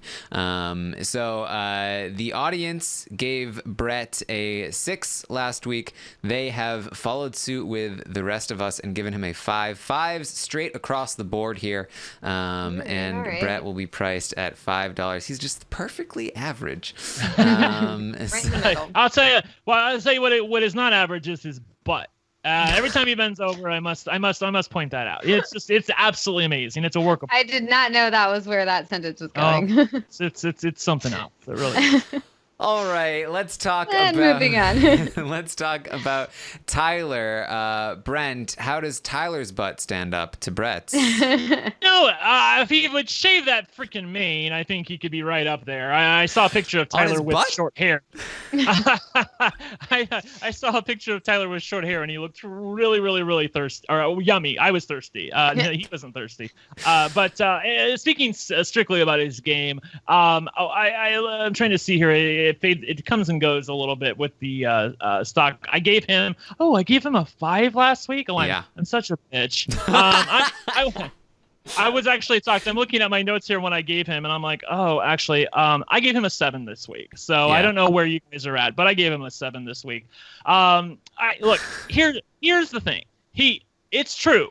Doom, I can already hear you yelling at me in the chat that he's not getting what he wants this week. One of his own allies is going home. I think he's missed his week. It doesn't work on anybody who's not named Kaitlyn, but he does have a good relationship with many of the people in the house. He has Kaycee, who I think would honestly do most anything. She tells him everything. I think that Angela is making a terrible move this week in evicting Rachel and is hitching her wagon to somebody who probably views her as totally expendable. Then he has Sam, who seemingly will do anything for him. And the people on the other side continue to underestimate him. I think maybe Haleigh and Scottie are sort of on to him, but I don't think they're not on to him as much as they should be. They continue to underestimate him. I think, again, his overall aesthetic of that surfer bro continues to work to his advantage.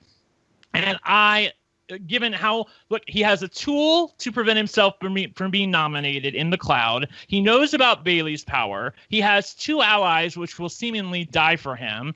He has a shield in Brett, and Angela is tanking her game to help Tyler at this point as well. JC seems like he doesn't want to target Tyler. I don't know who is coming for Tyler at this point. Maybe, obviously, I know Rockstar is, but I was getting there. I was kind of working through the list of likely HOHs. And, I think as long as Rockstar doesn't win HOH, he's probably okay. I think even if she does win HOH, he's probably okay because she's going to want to backdoor him. He's going to want to – the thing is, I don't know if he'll trust her, though, to not nominate him to start. I think he'll probably try to talk with her. I think, because remember, he can only use the power once. So he would basically have to trust Rockstar to backdoor him and allow himself to be nominated in the first ceremony. I don't know if he's willing to do that or not. I know that you have said that his power is only good really as a backdoor, but I don't know if does he realize that? I've never, because he doesn't talk to us live feeders, and I don't know if he effectively knows that or not. Yeah, that's a good point. Like I said, anytime I'm like, well, this is the obvious move that if somebody was smart and strategic, they would do. Tyler does the opposite, but it still works out for him. So I cannot say with certainty that he realizes that it's pointless to use it in the initial nominations unless it's Bayleigh's power. But he may not. He may not realize it. And the other thing too, he was talking about he knows about Bayleigh's power, and I think he was having a conversation earlier today, or maybe it was yesterday, where he was talking about who to target, and I don't think he's going to target Bayleigh. I think he's like, I think he was having a conversation with JC, and I know JC doesn't know about the power, so that may indicate, I don't know how truthful Tyler was being in this conversation, but I don't know if he would, I just don't know who he would target at this point. So I think he has mentioned to level 6 people that he wants to target Bayleigh next week, if they can, because obviously because of the power and everything else he's talked about, how she's kind of on a power trip. So that may have changed, but you did mention as well, he was talking to people outside of the alliance. Obviously, I don't know if he would trust JC with that information. So we'll have to see. Abby mentioning, he said Bay to Kaycee, who is probably the best barometer for Tyler being honest. I'm going to stick with my previous rating, and I'm going to give Tyler an 8 again for basically all the reasons that you talked about, Brent. I just feel like he's not only in the best position in the house, just regularly, in general, but add on to that the fact that he does have this power that can protect him from a backdoor, and basically everyone wants to backdoor him. The one weakness in that in this whole situation was the fact that Bayleigh had the power to nominate him, and she had to do it initially, which would counteract his power, but now he knows about that and can counteract it in his own way. So he has all the tools he needs to keep himself safe, even in the scenario where he gets unlucky and Rockstar wins an HOH, or if Bayleigh decides she wants to target him even though she doesn't want to right now, he would still be safe. I wanted to ask about something really quickly. Parker from Big Brother 9 on Twitter was talking about the fact that Bayleigh's power is effectively turned into a backdoor liability, and Evil Dick was like, I would just go right up to her and say, look, if you use your power, we're definitely going to backdoor you. Tyler doesn't really see it that way, though, so I don't know what his plan is overall and what he wants to do. But I still worry that it's going to be misplayed, and he's not going to know what to do with what power at what time. But I guess that's a target. It's certainly a possibility, and if that happens, next week or whatever week, then I'll give Tyler less than an 8. You know what I mean? But for now, I think he has all the tools he needs to do well in this game. Not only is he set up the best in terms of not being targeted, in terms of being in a power position, he has the power to protect himself from any unlikely or unlucky circumstances, and he has the most amount of individual relationships with other people in the house. He is the most connected person. I'm sorry. I lost my train of thought. I apologize. I don't mean to interrupt you, but sometimes thoughts go out of my head, and I don't have my pen, so I wanted to remember this. Okay, so Tyler said in the house that he has decided it's not a good idea to tell Bayleigh that they know about the power. I think that's wrong, though, but I can also see an argument for him deciding we should not tell her that we know about the power in order to surprise her. What do you think that they should do, Taryn and Melissa? Well, I mean, I think right now they're not telling her they know that she has the power, and that's probably the right move. I'm imagining that when the new week comes and there's a new HOH, they will reassess, thinking about, okay, is Bayleigh going to use the power? If so, should we talk to her about it? So I don't think their decision is final at this point, and I don't think there's a reason to talk to Bayleigh about the power prior to this week ending. Okay. All right, so I gave Tyler my rating. Yes, Melissa. Sorry, Melissa, you have to put up with me squirreling all over the place. No, that's okay. My rating is an 8 as well for all the reasons you guys said. All right.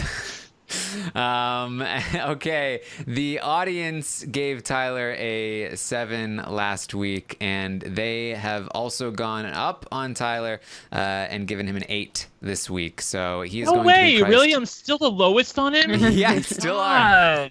Wow. You wonder why people think you're down on Tyler. I mean, I'm giving him a 7. So one of his own allies is going home this week. I mean, I think that this hasn't been a bed of roses for him. That's true of half the house, as well as it's been happening to the other half of the house as well. Like that happens to everybody. Okay, I don't think he's as on top of things as you say he is. See, that's where I think the confusion lies, where it's I think that you are no, he's being overrated, therefore I need to, look at his flaws. But I think if you just looked at him in relation to everyone else instead of in relation to how people are talking about him, you might come to not a 5 last week, something along those lines. Okay, not a. All right, so let's move on to Angela, who had a 6 last week, 6 total or 6 average, priced at $6, up from a 4. She's going up because she started playing the game, even though she made a mistake last week. People started to, well, she's playing now. She's in the mix here, but seemingly potentially making another mistake here this week. It might almost seem like maybe she was better off not playing the game. Who knows? Melissa, what are your thoughts? I think she's making a big mistake in that she's getting rid of Rachel this week, who's her number 1 ally. But I will say that I think I was paying more attention to her this week, whereas last week I was paying 0 attention to her because I really didn't care. But this week I was paying more attention to her, and I felt like her conversations were more strategic, and I liked some of the stuff that she was saying until she decided to get Rachel out this week, and then I was like, okay, well, that's not great. But I will say that I see her in a better light than I did last week, so I'm going to go up from my score of last week of a 4 to now I'm going to give her a 5. There you go. Yes, and I'm going to arrive at the same score, but for a completely different reason. I gave her a 7 last week, and I'm going to give her a 5 this week. I think that she's playing this week badly, as I mentioned previously. She's evicting her own ally, somebody who is rock solid with her, in favor of being the number 3 or 4 in an alliance of people who probably are, on balance, a little bit more strategic masterminds in Brett and Tyler and Kaycee, as compared to Rachel, who can be a little bit of a mess. However, I think that was probably good for somebody like Angela to have Rachel around. I think she obviously sucks up some of the oxygen in the room. And the good thing about Angela is that, first of all, she's in an alliance that has legs in the level 6 people, with a couple of add-ons in Sam and JC, who on most days will probably vote with them. Somebody who she was probably going to be nominated on the block with is going to go home this week in Rachel, so that might reduce her target a little bit. So I am giving her credit for that, but overall, I still think it's a bad move for her, Taryn. And I agree with you that it's one thing for me, because I enjoy her more now. Like I think I tweeted something yesterday, I think, where Rachel was saying something and bitching and moaning, and Angela was like, well, it's all going to be better on Thursday. And then she closed the door on her, and then she looked at the cameras and goes, it's all going to be over Thursday. I know, that was great. It was savage. I loved it. But that doesn't mean it's good gameplay. It makes us remember her more and tweet more about her. So I gave her 5, and I think this has not been a great week for Angela. Yeah, and actually thinking back, our previous ratings were prior to her flip on Kaitlyn. That happened, I believe, shortly after we did our ratings. Yeah. Yes, so I think that's why I was so curious. I was like, why were we so high on Angela last week? And she makes such a big mistake. It was because it happened right before. She was in a good spot prior to making that mistake, and now because of that mistake, she's in a spot where she's going to be losing yet another ally. And so I am also going down in terms of my rating for Angela, and I'm going to go down to a 4 for Angela. The audience gave her a 5 last week, and they have remained the same. They are also going to give her a 5. So almost straight 5s across the board. I ruined it. Sorry, guys. Except for one dissenter. Next up is Kaycee. Let's talk about Kaycee. We were all pretty high on Kaycee last week. She was part of that mistake last week with the Kaitlyn flip. However, in my eyes, she does still remain a more consistent and better player overall. So I'm just gonna go right ahead and give Kaycee another 7. I'm still pretty high on Kaycee. I still feel pretty good about where she is. I was really down on her when she was flipping on Kaitlyn. Her logic didn't make any sense. I felt like it was a mistake, but she continues to be a very influential force in the house. There's not a lot of people going after her. I think even after this flip that people would take Allegra out before Kaycee, and so I do think she's in a good spot. I'm gonna give Kaycee a 7. Brent, how do you feel about Kaycee? I actually gave her an 8, and I don't know what possessed me to do so, but I gave her an 8, and it was for some of the reasons that you said, but also because of the fact that I do think that she has taken some ownership of her game. In doing so, I think that she has asserted herself in the house a little bit. I think that it's true to me that she is locked in a final 2 with Tyler. Look, I don't think there's an actual final 2 there, unless I've missed something over the past 24 hours. I don't think that Tyler is locked into taking her to the end, but I do think there is a final 2 with the 2 of them that they made on day 2. I forgot what it was called. But it was like pre-feeds, and then there was a clip of them talking about it. So they did make a final 2, but I don't know what it was called. Okay. Well, nevertheless, that even makes me feel better about Coast to Coast. Yes. I think that's what it was. Yes. Thank you. That was even on the episode or the feed somewhere. I know I saw it somewhere. I feel great about Kaycee overall. I think that sitting next to most people, she has a great relationship with many of the people in the house. I think that here's the thing. This is the key for Kaycee. If she can get it to a unanimous vote, if she can get Bayleigh to go along, and I know that as this podcast has been going on, that Bayleigh was having conversations with Brett and was thinking about saving him. If she can somehow get it unanimous, I think that would be great for her. Rachel goes home. Kaycee's target becomes smaller because now Rachel's not in the house, and everybody is still great with Kaycee. She still is great with Bayleigh. She's still getting information from the girl side of the house who are in Faute, and I don't think that she would even be in danger from anybody. Maybe Scottie would probably put up Kaycee and Angela if he were to win HOH, but if Rachel goes home, I don't know exactly what Scottie would do. I think Scottie was so enamored with Brett the first time, I have to think he's probably a likely target for him if he remains in the house again. Can you believe believe that guy? He's survived twice on the block now. I told you his miss was strong. So I think that it's possible he may not even look at Kaycee as a potential viable nominee. So I give her an 8. And I think that it's possible she could be the winner of this season. She's got to give me a little more spark, though. And I like the fact that she's basically doing Rachel dirty this week, and I'm kind of living for it. And I need more. I need more. The TV person in me needs more. All right, Melissa, how do you feel? Yeah, I'm going to stick with my 7. I agree with what you guys are both saying, that, she's in a good spot. And, if her and Tyler are in it to the end, I think she could go pretty far. And I think she's handling herself pretty well this week. I think that the only thing that could be a problem is, this whole blindsiding thing. I don't know if that'll go well for her in regards to the whole, we're in a women's alliance thing. So, we'll just have to see. But at least as of now, I think she's a 7. All right. The audience last week gave Kaycee a 6. They have gone up on Kaycee. They gave her a 7 this week. As you Feeling should. good about Kaycee. So Kaycee's stock continues to be going strong. Let's move on to Scottie, who got straight 6s last week. Back up from his poor HOH performance week. Brent, how do you feel about Scottie?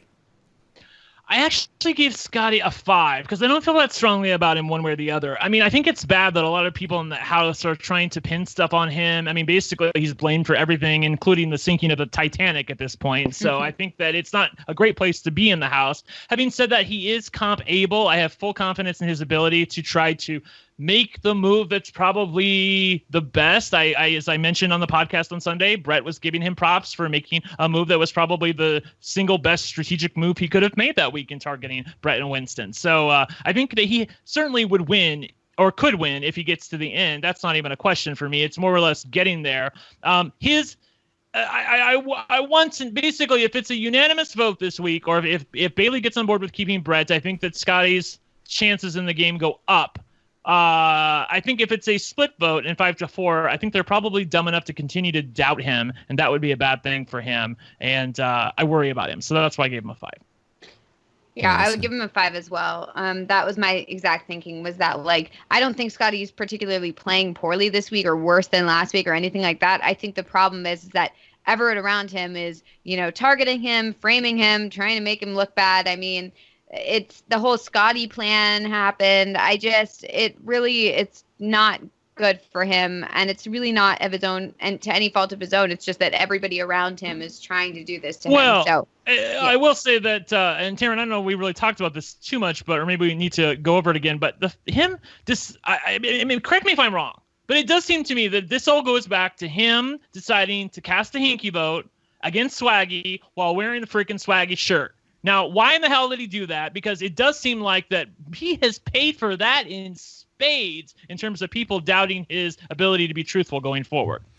Yeah, it's hard to tell because I still don't know how close Bayleigh actually came to putting Scottie on the block. I think if I knew that, I'd have a much better perception of where he lies. But especially now that he is in the hive with those other people, I actually feel like Scottie might be in a decent spot just because he's almost unintentionally playing the middle, where especially now if Rachel leaves the house, who is the one person who is really gunning for Scottie hard, now Bayleigh has made a target of herself with her power and her HOH week, and Scottie remains now one of the guys, and he's talked with Fessy and Tyler about hey, us guys gotta stick together. I almost feel like Scottie is now going to be a little bit overlooked, and again, not necessarily due to anything that he's done on his own, but I think the fact that the Faute side doesn't trust him that much ultimately doesn't matter that much because they're not going to target him yet. They still have bigger fish to fry.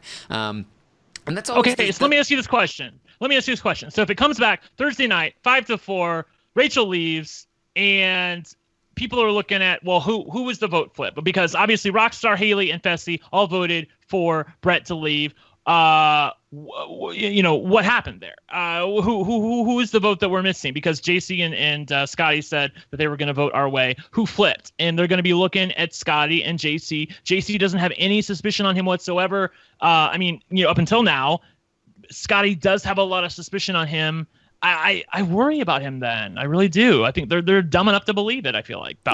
There's definitely a possibility that that he gets targeted next week. I think the idea that the secret could be maintained enough that he would not only be targeted by the Faute side if they do win HOH, but that the secret would stay secret all the way until he went home is kind of unlikely. Plus the fact that Faute winning HOH in the first place is not as likely. They have less numbers. Granted, they have won a lot more than Level 6. Level 6 has not won a single HOH since its conception. So because it was conceived after Tyler had already won one of his. Right. So not necessarily That's that the numbers are amazing. in their favor, right? It's amazing that they're still at they're only going to lose their second member at this point. I feel like Scottie is not in a terrible spot. He definitely is in a bit of danger with the vote. But as you just mentioned, if the vote becomes unanimous in favor of Brett staying, that would be good for Scottie. And even if it doesn't, I do feel like this is going to be a harder one to pull off in terms of JC convincing people that it wasn't him, because there are going to be 4 people owning up to their votes on one side, 4 people owning up to their votes on the other side, and then 2 people in the middle, JC or Scottie. And instead of this big cluster F where Fessy is like, oh, I don't know what's happening. Right. It's going to be like, who do we believe, JC or Scottie? We know that Bayleigh might actually lean toward, like, she doesn't like JC. She definitely is suspicious of Scottie, but I don't think it's necessarily a given that they'd feel confident enough, even if they weren't sure, like, is it JC or is it Scottie? I don't know if they'd feel confident enough to know. Well, all right, I'm gonna Fessy's dumb waste- enough. Yeah, they are, but I don't know if they're going to waste an HOH targeting Scottie when they're not even sure, like 100% that it was him, when they do know that the other 4 were solid votes. So I don't think that he's in that much danger. And I think this is why this archetype does well, because they are overlooked often in a situation where it's like, well, who knows? He's not with us, but he's not worth targeting. There are bigger fish to fry. So I'm going to give Scottie a 6 in line with what I gave him last time. The audience gave him a 6 last time. The audience followed you guys and went down and gave him a 5. So I am once again breaking up the straight 5s, but in the other direction this time. Stop doing that. Gotta make it interesting. All right, so let's move on to JC. We were a bit in the on the middle of the road with JC last week. Brent and I gave him 5s. Melissa and the audience gave him 6s. Melissa, where do you stand on JC this week? You know, I kind of think he's in the same place as he was last week, at least in my opinion. No one seems to catch him ever doing anything. I mean, the one thing is that he was talked about going on the block this week, but people were saying that they didn't want to put him on the block. I mean, Fessy stuck his neck out there for him when he really shouldn't. And also, they're all worried about putting him on the block for the way he'll react. And if that's the case moving forward, people might be afraid to put him up. So I'm going to stick with my 6. All right, Brent, what do you think? I actually gave him a 5 last week, and I'm going to give him a 7 this week. I think that overall he's playing pretty well, and I do enjoy the fact that he realizes what an asset he has in Fessy, a guy who almost unfailingly believe him, do what he says, and he was able to get Fessy to keep him off the block this week. Remember, I know Fessy did that, but he didn't do that of his own volition. He did that because JC said, you need to go up there and talk to your girl and make sure I'm not on the block.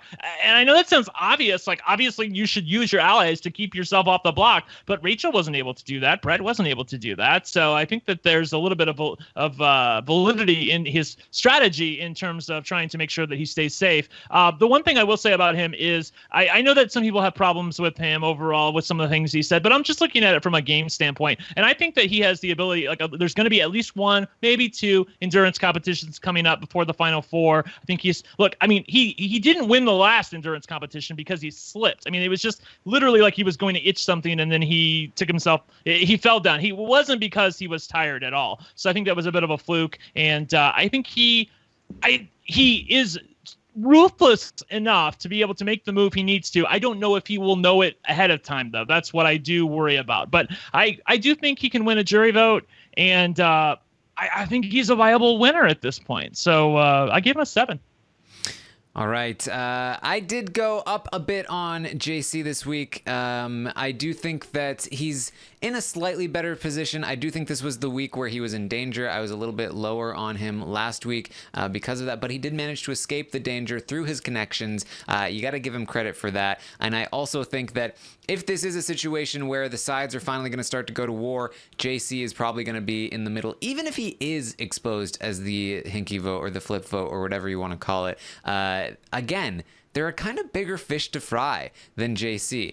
You know, he doesn't have the relationships that Tyler does, but he's also not as connected with those people, it's hard to see them targeting JC over them. I do think it's possible though, so I do think he needs to be careful. But just given his track record, I'm willing to give him a little bit of the benefit of the doubt that he'd probably be able to get out of harm's way. So I am gonna take a little bit of a gamble. I think I was leaning 5, but I do feel like based on past performance, I'm gonna go up on a 6 for JC, and that's what I'm rating him. The audience last time gave JC a 6.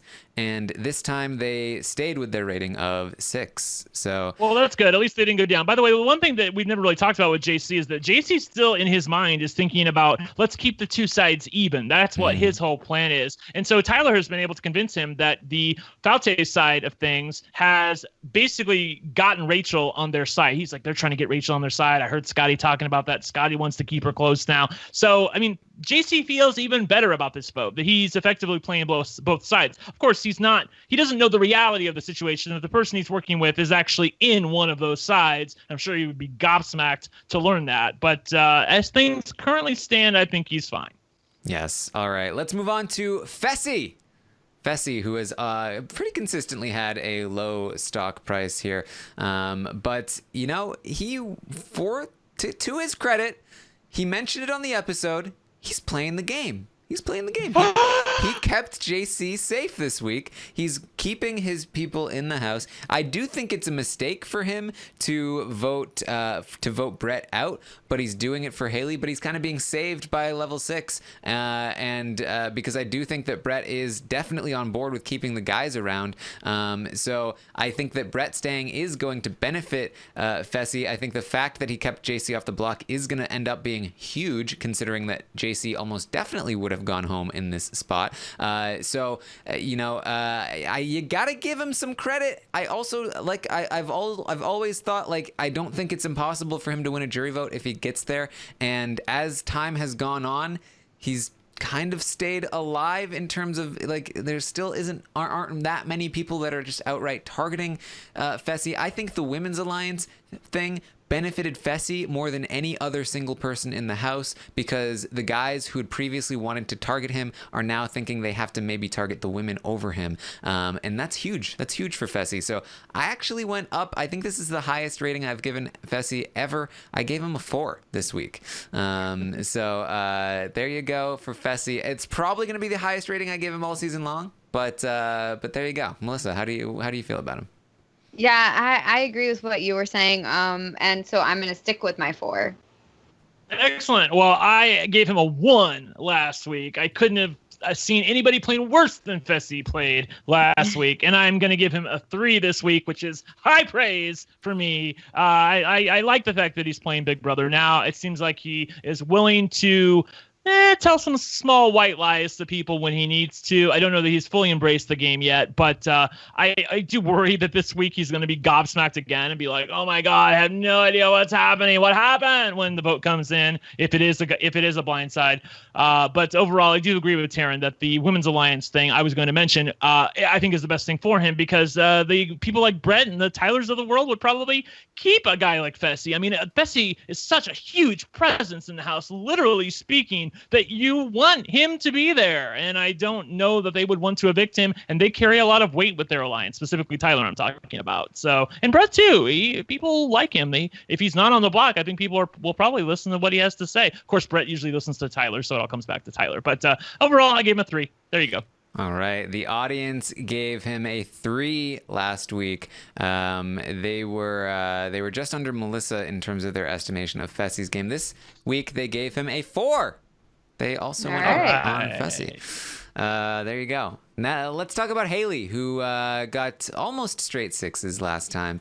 Haleigh, who continues to, I don't know, I think she's doing pretty well here. Brent, what do you think?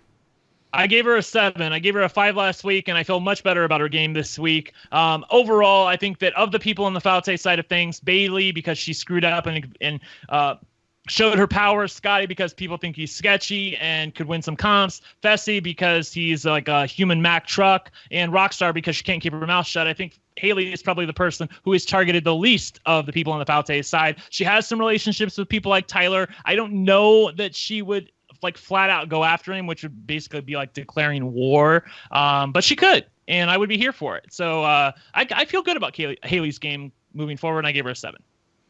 Melissa? Yeah, I'm going to give her I'm just going to stick with my 6 because I feel about the same as her as I did last week. I feel like she's not on people's radars right now. People don't really want to get her out. I think that she's, mixing and mingling with the house, which is good, but I'm not seeing like huge solid improvements or anything over last week. So I think she's like about in the same position. So that's why I'm just going to keep my score the same at a 6. I need to see an HOH from Haleigh, Taryn. That's what I need to see.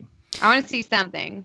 Yes. Well, I did see something last week after the roundtable. I thought her campaigning was pretty impressive in terms of making sure Kaitlyn was the one to go home, and it also benefited her pretty immensely for that to happen. So I was actually that was finally seeing for me like what I needed to from Haleigh to know that she does have the chops to play this game in the way that I thought she did. So I felt very good about that. And then this week, I feel very comfortable about her current position. I think the fact that Bayleigh is making a bigger target of herself, Bayleigh is more likely now be targeted over Haleigh. I think Rockstar even, who shouldn't be targeted over Haleigh, considering she has she has fewer connections. She's probably worse in challenges, but is probably going to also be targeted over Haleigh because people know who Rockstar's targets are and they don't like it.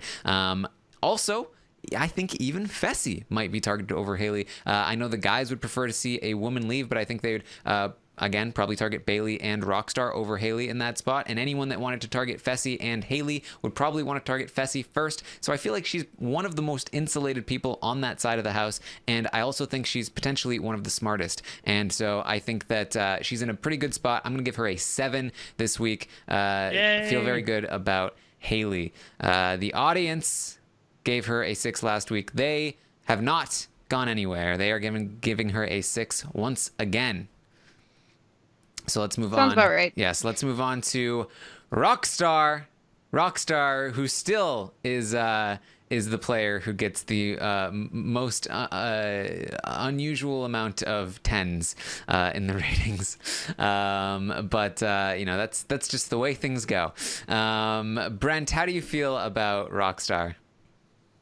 I actually gave her a 5, and I can't even believe I'm saying that. I don't think she's a particularly good player, but I think her longevity in the game is probably longer than most at this point. I just don't see, look, at this point in the game where the sides are really going against each other, where it's becoming a little bit more solidified, I can't see anybody really wanting to target Rockstar. I think that, maybe they'll say that at the beginning of the week, but as the week moves on, they're going to look at her and go, do we really want to waste this week evicting somebody like Rockstar? I mean, maybe Tyler would, since she would be the person who would be most likely to go after him. And not even think twice about it. But everybody else in the house, I think, would probably have second thoughts about evicting her. So the question for me is, could she make it to the end of the game? And if she did, could she win a jury vote? I think it is probably not likely to the first question and maybe to the second question. So convinced that she could possibly win a jury vote at the end, I give her a 5. All right, Melissa. Yeah, I feel better about her than last week. I mean, last week I thought she was maybe out the door. So I definitely feel better about her this week. I don't really hear a lot of people targeting her or really talking about her that much anymore. I feel like she's kind of gone under the radar a little bit, but I mean, it's Rockstar, so I don't know how far under the radar she will remain. We could be talking a totally different thing next week. So, I think that overall the fact that she's not a direct target anymore, or at least for right now, is a good thing. So I'm going to go up on her, but I'm not ready to go too far up on her because I haven't really seen great gameplay from her within the past couple weeks. So I'm gonna give her a 3. Yeah, I gave her a 2 last week, by the way, so I can give her a 5. That was a monumental move for her. But again, I think that she's earned it at this point. Taryn, I'm curious about what you have to say. I gave her a 1 last week. One of the very few ones I have given out over the course of the season. I think maybe even only the second one. Kaitlyn received the other one. And I gave her a 1 because I felt like at this point in the game, I don't see a way that she wins. And even though her position has improved in the game, I think less people are targeting her. She is less likely to go out of the house. I mean, at that point, it seemed like she might even be potentially leaving the game and having to compete in the challenge to get back in. So her position has definitely improved in that sense. But I still don't see her winning the game. I don't think there's a single person in that house, including the members of her alliance, that respect her on a game level or much on a personal level. And so I really just find it very difficult to imagine her winning a jury vote. She would have to be sitting next to somebody very hated, and nobody seems that hated right now. So it's hard to imagine that happening either. So I am going to give her a 2. I think that if you are this person who is very unlikely to win the game, who is probably not going to be able to win a jury vote, who might get dragged along to the end, I want you to be completely not even a target. Like, you should be the person who is completely safe. You know, like, just wait until the final 2. You should be in that Karen spot where there's no way you're going home until then. But she's not even in that spot. She still does have a decent amount of people trying to target her, trying to get her out of the game. It's a very, very bad spot to be. And I've only marginally gone up because it doesn't look like she will be leaving this week and maybe not next week. So I am going to give her a 2 here. I love Annie in the chat. She's reminding me of what Jeff Probst said about Spencer Bledsoe. Spencer has 0%. Was that or is that John Parvati's guy? With his 0% chance of winning Spencer the game. had 0%. He said Spencer. Yeah. I'm sorry. Okay, yeah. He said John's a douche. Sorry, yeah. That's what or what a poser. That's what he said. Yes, God, he's a poser. I mess up all these things. Sorry. It goes in one brain. Again, I'm 43. Just give me a break, people. Yeah. Yes. The audience last week gave Rockstar a 2. This week they did go up on her a little bit. They gave her a 3 this week. So there you go. There you go. Rockstar stock has gone up from $2 to 3. There you go. Let's move on to our final player here, Sam. Sam, who had a really bad week last week. I gave her a 2. Brent gave her a 1. Melissa a 3. The audience a 2. Melissa, what do you think about Sam? You know, it's tough because I think she's doing better than she did last week when she was HOH and was making all those enemies. But I don't think she's doing well. I mean, I guess she's doing well because I don't really see people targeting her, but I still don't think she's doing that well. So I feel like I should be going up because she's no longer HOH and that horrible week for her is over. But I just don't really want to because I don't know. I just think that her game is pretty much non-existent. The only thing that she has is that it seems like Tyler and Kaycee want to bring her along. So she'll probably get brought along. That's something I could see. But, you know, I don't know if I see her winning. I don't know if I see her even caring. So I'm just going to keep her at a 3. Yeah, as Taryn mentioned, I gave her a 1 last week, and I'm going to give her a 3 this week because of the fact that I do feel a little bit better about her game. I do think that she has been able to repair some of the damage that she did with Kaitlyn and Rockstar and Haleigh specifically about some of the things she said about them. I think in some ways they just view it as, well, that's Sam. That's just how she is. So she's able to maybe get away with a little bit more of the things that maybe some people shouldn't say in the house because of her nature. And so I think like that's good. I also the fact that, as Melissa notes, Tyler. I'm mixing you up. Mixing you up now. Tyler and Kaycee. Now. Right. That's why I can't. Tyler and Kaycee want to. It all makes sense. They want to take her along, and so I feel like that she has some longevity in the game, and that I feel like it's one of two things is going to happen. If she looks like an inviting goat, Tyler, if he makes it there, will take it to the end. If she's not an inviting goat, she's going to be cut because I don't think she's going to be able to win a comp when it comes down to the stretch with the kind of comps that Big Brother has. So I gave her a 3. Yes, Sam to me is exactly what Rockstar should be. She is the GOAT that will be probably taken to the end. Nobody wants to target Sam except for maybe Haleigh, because Haleigh is worried that Sam might target her. But even then, again, Haleigh has kind of bigger fish to fry. Also, I think Sam is much more likely to win a jury vote than somebody like Rockstar. I think that Sam is, for better or worse, kind of liked in the house.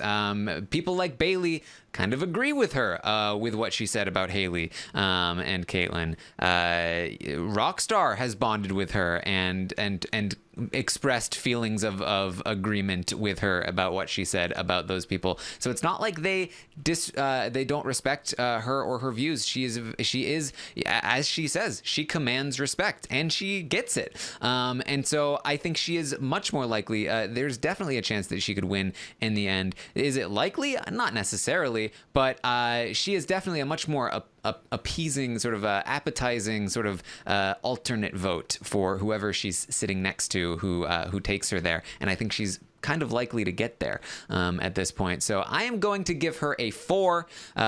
She is in the good GOAT spot, and I think the good GOAT spot deserves a 4 here. So that's what I have given Sam. Last week, the audience gave Sam a 2. Same as me. This week, the audience again agrees with me. They've given her a 4, gone up to a 4 for Sam. There you go. So all right, that's going to give her a final price of, I believe, $4. So her stock has doubled. There you go. All right, so that is the stock watch. Let's go ahead and do our purchasing here. We need to buy some shares, and I'm going to move over to the buying tab. Aha. Excellent. There you go.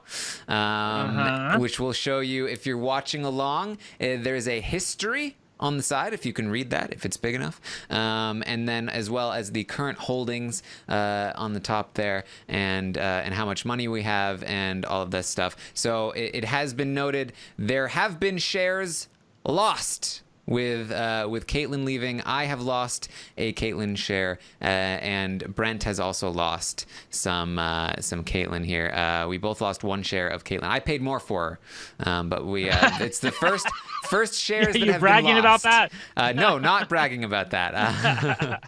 But there have been lost shares now officially. I lost $4. Brent lost 2. So there we go.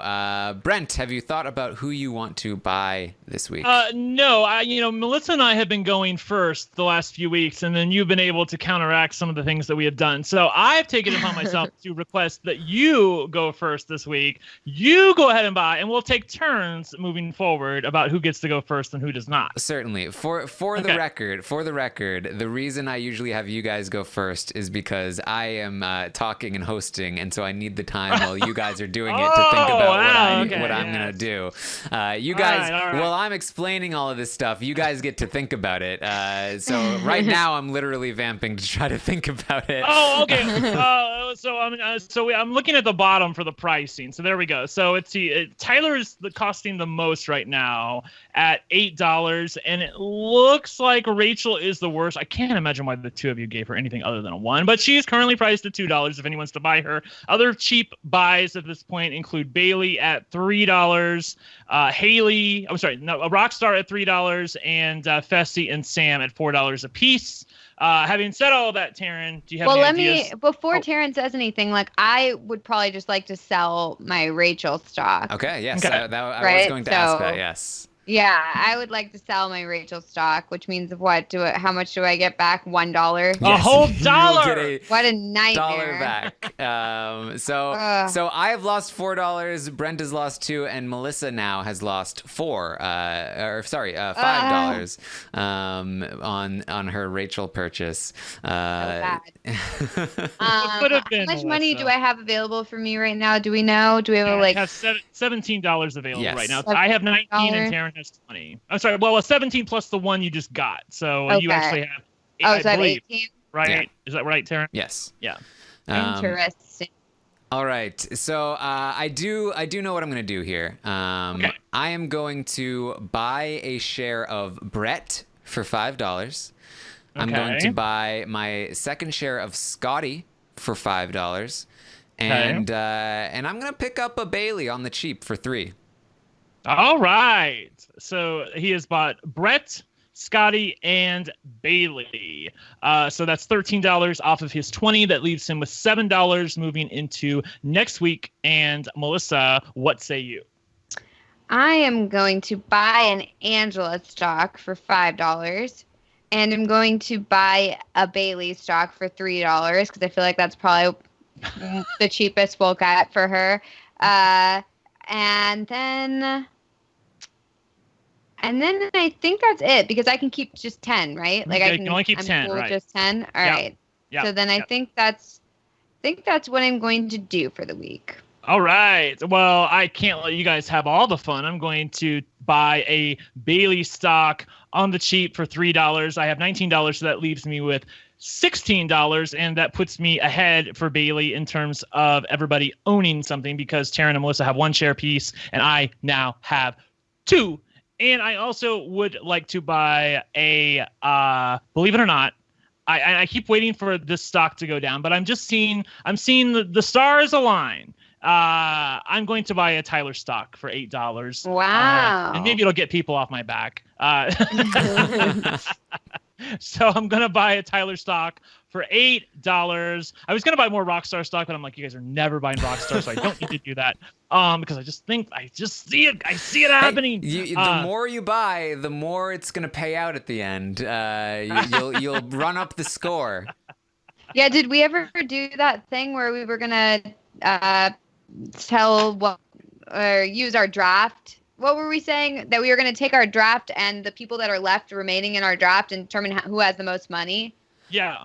Yeah. I texted Taryn about it, but he may not have had time. I'm sure if you haven't done it, we can probably determine it really quickly. Yeah, there is. Maybe someone in the chat can do it. On Christina Z's stats, she does have the average price by draft team, and so it wouldn't be that difficult to add it up here. But Brent's team has the highest average price coming into this week. I imagine with Rachel and Bayleigh's shares tanking, that will change for sure, leaving Rob's team probably in the lead. Brent currently his average price is $5.64. Rob is at $5.50. So like I said, I imagine that's going to go down. We'll update you as that goes along. So yeah, this is also by average price. So it like there are a lot of things to consider when we go into like how we want to like add it up or take the average. Do we want to go week by week? Do we want to take the overall average over the course of the season? Right. So are we counting the evicted house guests or not, or right. something like that? Yeah, because I had Swaggy on my team, but obviously he's been evicted, and that's not good. Not good. Now I'm down to 2 people. I do Rachel think, goes on. I do think in general, looking at the average price, we can talk about it before we do the new rankings every week, because now these prices are outdated. But you know, what are you gonna do? Again, go find Christina Z on Twitter. We'll try to retweet this again afterward if you want to find this and lots of other data that I will talk about very soon. Yeah, we should go over that stuff before we like do the stock watch, and then that way it's still relevant, and then do the stock watch. Well, and then even then we're going to be like, something. well, but we know Bayleigh stock is going to crash here, so yeah, true. That's true. So yes, I think my mutual fund is cut in half because Swaggy obviously went bust, and I have Rachel for $2, somebody else for $3, Bayleigh for $3, and I have JC at $6. So I have $11 on my team for 4 people. That's not good. That's like under $3. I have like $19 on mine. I feel like Rob has a good one. Yes, yeah, Rob's I would team invest in Rob's mutual. Rob's team is definitely the strongest here. He has Tyler, Brett, and Scottie. He did have Kaitlyn, but Kaitlyn's not going to drag him down anymore. So with that, I believe Rob's team will definitely, which is probably why Rob brought the idea up, because he knew his team was probably the strongest. if it is the case that he brought it up. All right, so let's talk about the bonus questions. Let's do it. We got some interesting data from the bonus questions. First, I asked, how would you rate the season so far? Last time we took a poll. I just wanted to track this. It'll probably be very similar week to week, but I figured, if people start to talk about this season not being a great one, when did that start? We'll find out through these ratings. Nothing changes here though this time. Very, very similar rating of a 9 out of 10 for the season thus far. Nobody's gone down. Just because Kaitlyn left doesn't mean the season has gotten any worse. Yeah, right. That's very true. Yeah, Rob was all worried about that, and we are folks, for real. We are approaching a 5th Thursday live eviction where it looks like there's going to be another blindside. I mean, I remember Big Brother 15, where they literally got a question about, when are people going to start playing? When is this voting with the house going to stop? And then Helen was, put on the spot in front of everybody in the house and answering Julie's question going, we're going to play soon, Yeah. We've had it every week this week. I also like the fact that it's not just a blind side because the person who's going home doesn't know they're going home. Because I hate that where it's like everyone in the house knows what's going on, but they just won't say anything to the person, or they just keep lying to them. And then it's just one person is like, oh my God, I'm going home. That's not a great blind side to me. I like the fact that half the house is getting blindsided every single week. That's fine to me. That's fun for me, And so this has been such a great season so far for that. I mean, it's usually, unheard of that we get so many split votes this early in the season. But not only that, we're also getting split votes where no one's knowing that it's going to be a split vote all season. So that's great. Yes. Yeah, one thing I will say, though, is I don't like the fact that we're losing Rachel as well, because I do think Rachel has some Kaitlyn qualities. She can go off the deep end. She can, screw her own game, all of which is very fun for Team Good Feeds. I pray that she gets wind of what's happening, because she may be able to put up a fight. She may be able to turn Angela back to her side, say, basically, look, what are you doing? I need you here, but if she doesn't know it's happening, then she may not be able to do anything about it. So I pray that she somehow gets wind of it. And, but then again, if I don't know what's happened during this podcast, if Bayleigh is possibly on board with keeping Brett, there's probably nothing she could do.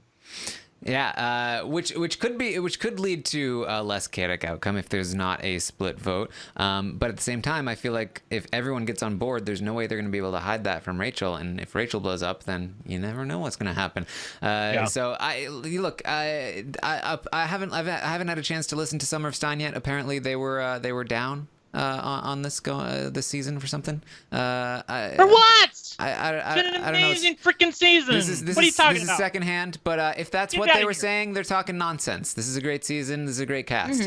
Great cast. All right, let's move on to the second question here. Who is your favorite player?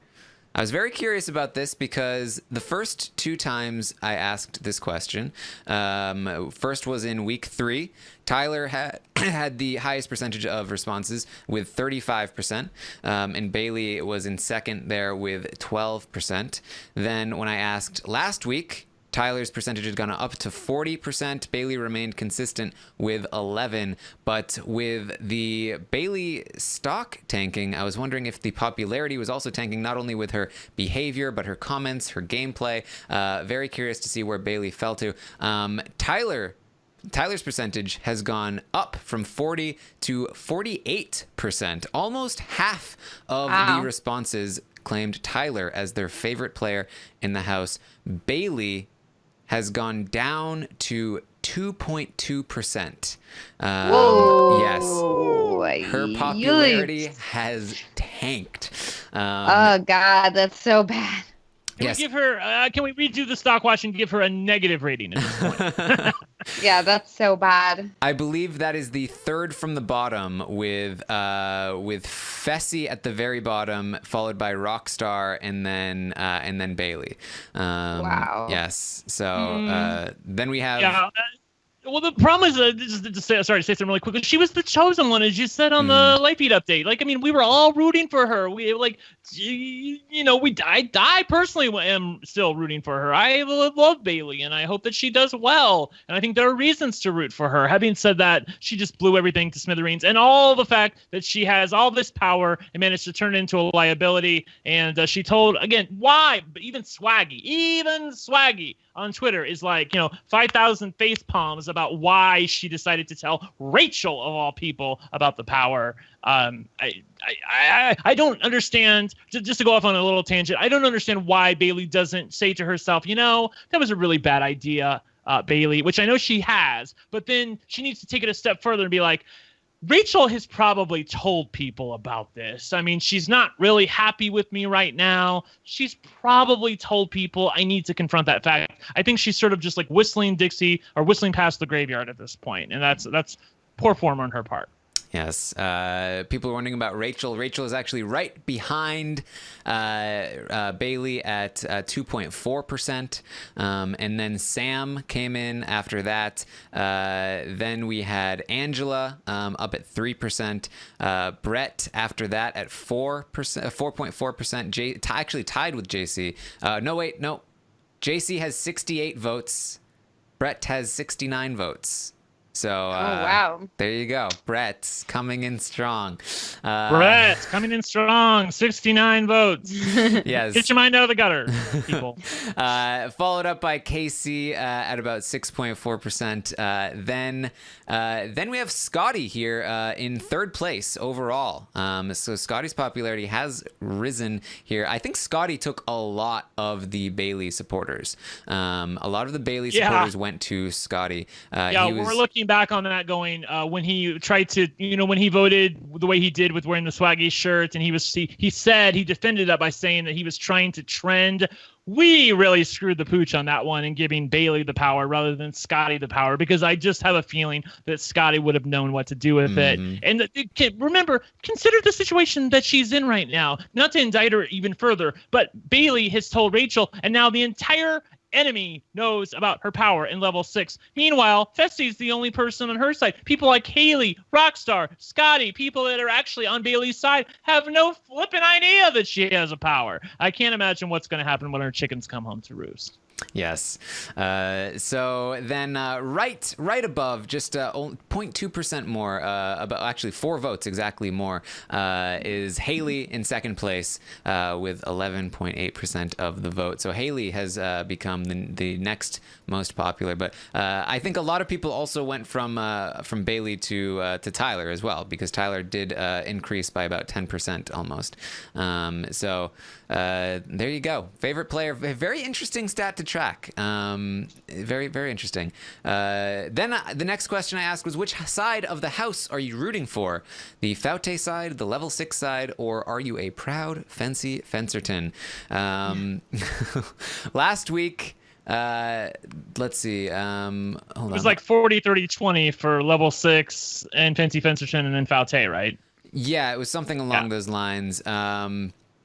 This week, a slightly bigger lead here for level 6, about 49%, almost exactly half rooting for level 6, followed by 30% proud Fancy Fencertons and about 21% Faute. So Faute is bleeding supporters here to level 6. You need a good HOH. You need an HOH like Rockstar to go up there and raise some hell and kick some, butt. But so I flash back to a quote from Big Business, the movie with Lily Tomlin and Bette Midler, where she's like, "We're gonna go in there and kick some butt and raise some hell and kick some snooty New York ass." That's what I was gonna say, but then I was like, that doesn't make any sense at all. So, as you were, Taryn. Yes, I'm curious to know how much longer I can ask that question and have it still be valid. How long these two sides will last. But as soon as more alliances form, we'll then ask about those alliances. So it'll be interesting to track that.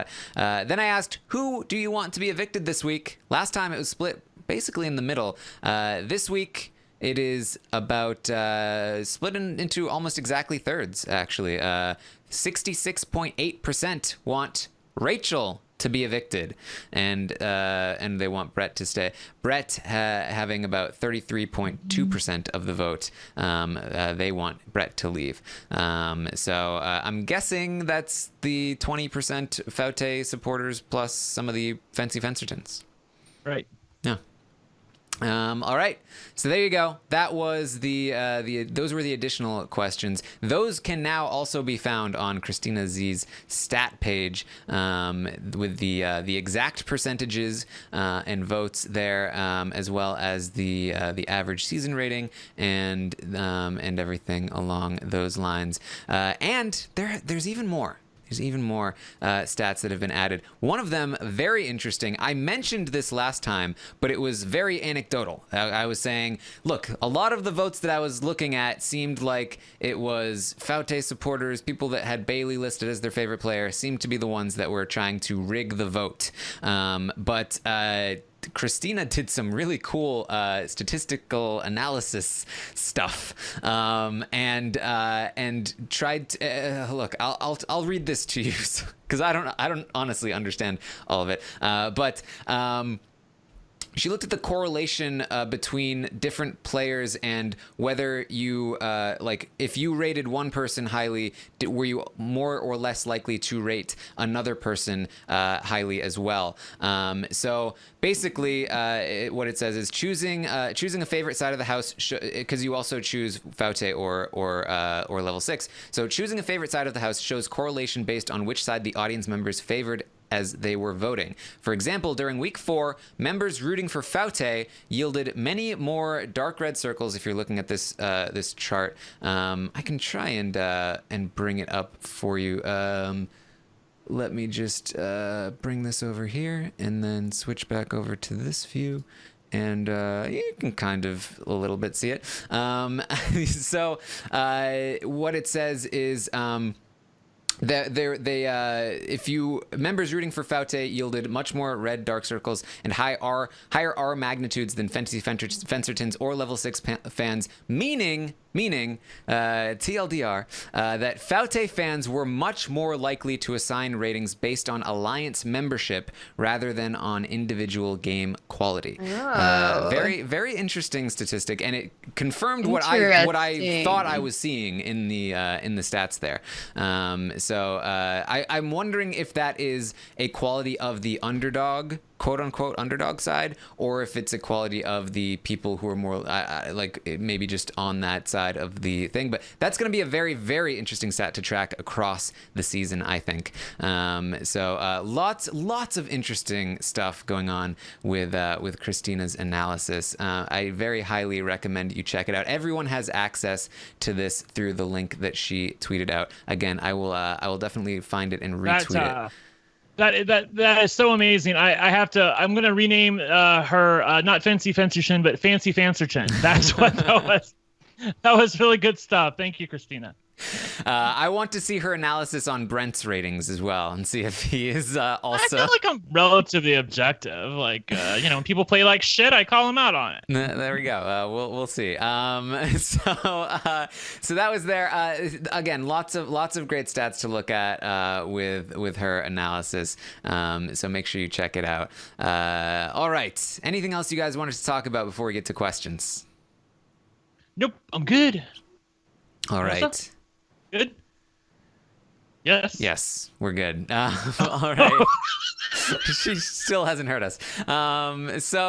Okay, first question is from Drew, who wants to know, out of all the house guests, who should not want to win HOH next week? Who is the person who should want to win HOH the least out of everyone? Brent, do you have any ideas? Oh boy, I don't know. That's a tough one. I mean, I guess Tyler, because that would make him even more of a comp threat. He has a defense if the wrong person wins HOH. On the other hand, Bayleigh's power will become more powerful if another week goes by, and he won't be able to get her out. Of course, then again, it doesn't mean anything about him specifically because he'll be able to keep his power unless the wrong person wins HOH. So I don't know. I probably would say Tyler, because after winning a veto that he had no business winning and reminding everybody how much better he is than all of the other house guests combined, I don't think winning an HOH would be a good idea. Yeah, All I think Tyler or Kaycee probably. I think that they're in a really good position, and if they win HOH and throw themselves out there in the forefront, I think that that might not be a good thing for them. Yeah, it's kind of hard. I think a lot of people do need to win this. It's kind of an important HOH, and so. You know, you maybe say JC, but even then, like, JC might be in trouble. Tyler winning could theoretically protect him from Bayleigh's power without him having to use his own power. So like he might want that protection. So it's actually, I feel like this is one of the few HOHs where maybe it's not that terrible for most people to win. I actually might say Haleigh. I think Haleigh's in a great spot. I don't think she needs to win the HOH. But at the same time, if she doesn't and somebody from level 6 wins, then she might lose an ally. Same thing with Scottie. I feel like Scottie might be in a decent spot, but he doesn't. So he doesn't need to win. But at the same time, if he loses a number, that's not looking great for him. With a house that's so divided, it's hard to throw the HOH and feel good about it at the same time if you're not able to jump to the other side. Which is why I felt like Bayleigh, being in the position she was, where she could have gone to the other side, really kind of messed up her game, because now she's now firmly on one side and a target on that side. So it's not super clear cut to me this week. Let's talk about, we have a question from Lan, who wants to know, are you surprised at how gracious Kaitlyn has been post-eviction? Doesn't seem bitter at all, unlike Swaggy. Throwing some shade there, Lan. Yes, Kaitlyn has issued some sort of statements, Instagram maybe, saying that she is rooting for Tyler. He's playing a great game, even though she is hurt by him and some of the things that he has said. She has been pretty classy about the boyfriend thing. Like, yeah, we're not together, but he's a great person, and I wish him luck. And I'm sorry to anyone that felt like I did bad things. And she just overall, she even, like, Swaggy apparently is like kind of coming for her, but she's like, that's fine. Swaggy's a great guy. I'm cool about it. So yeah, Brent, any feelings on the classiness of Kaitlyn?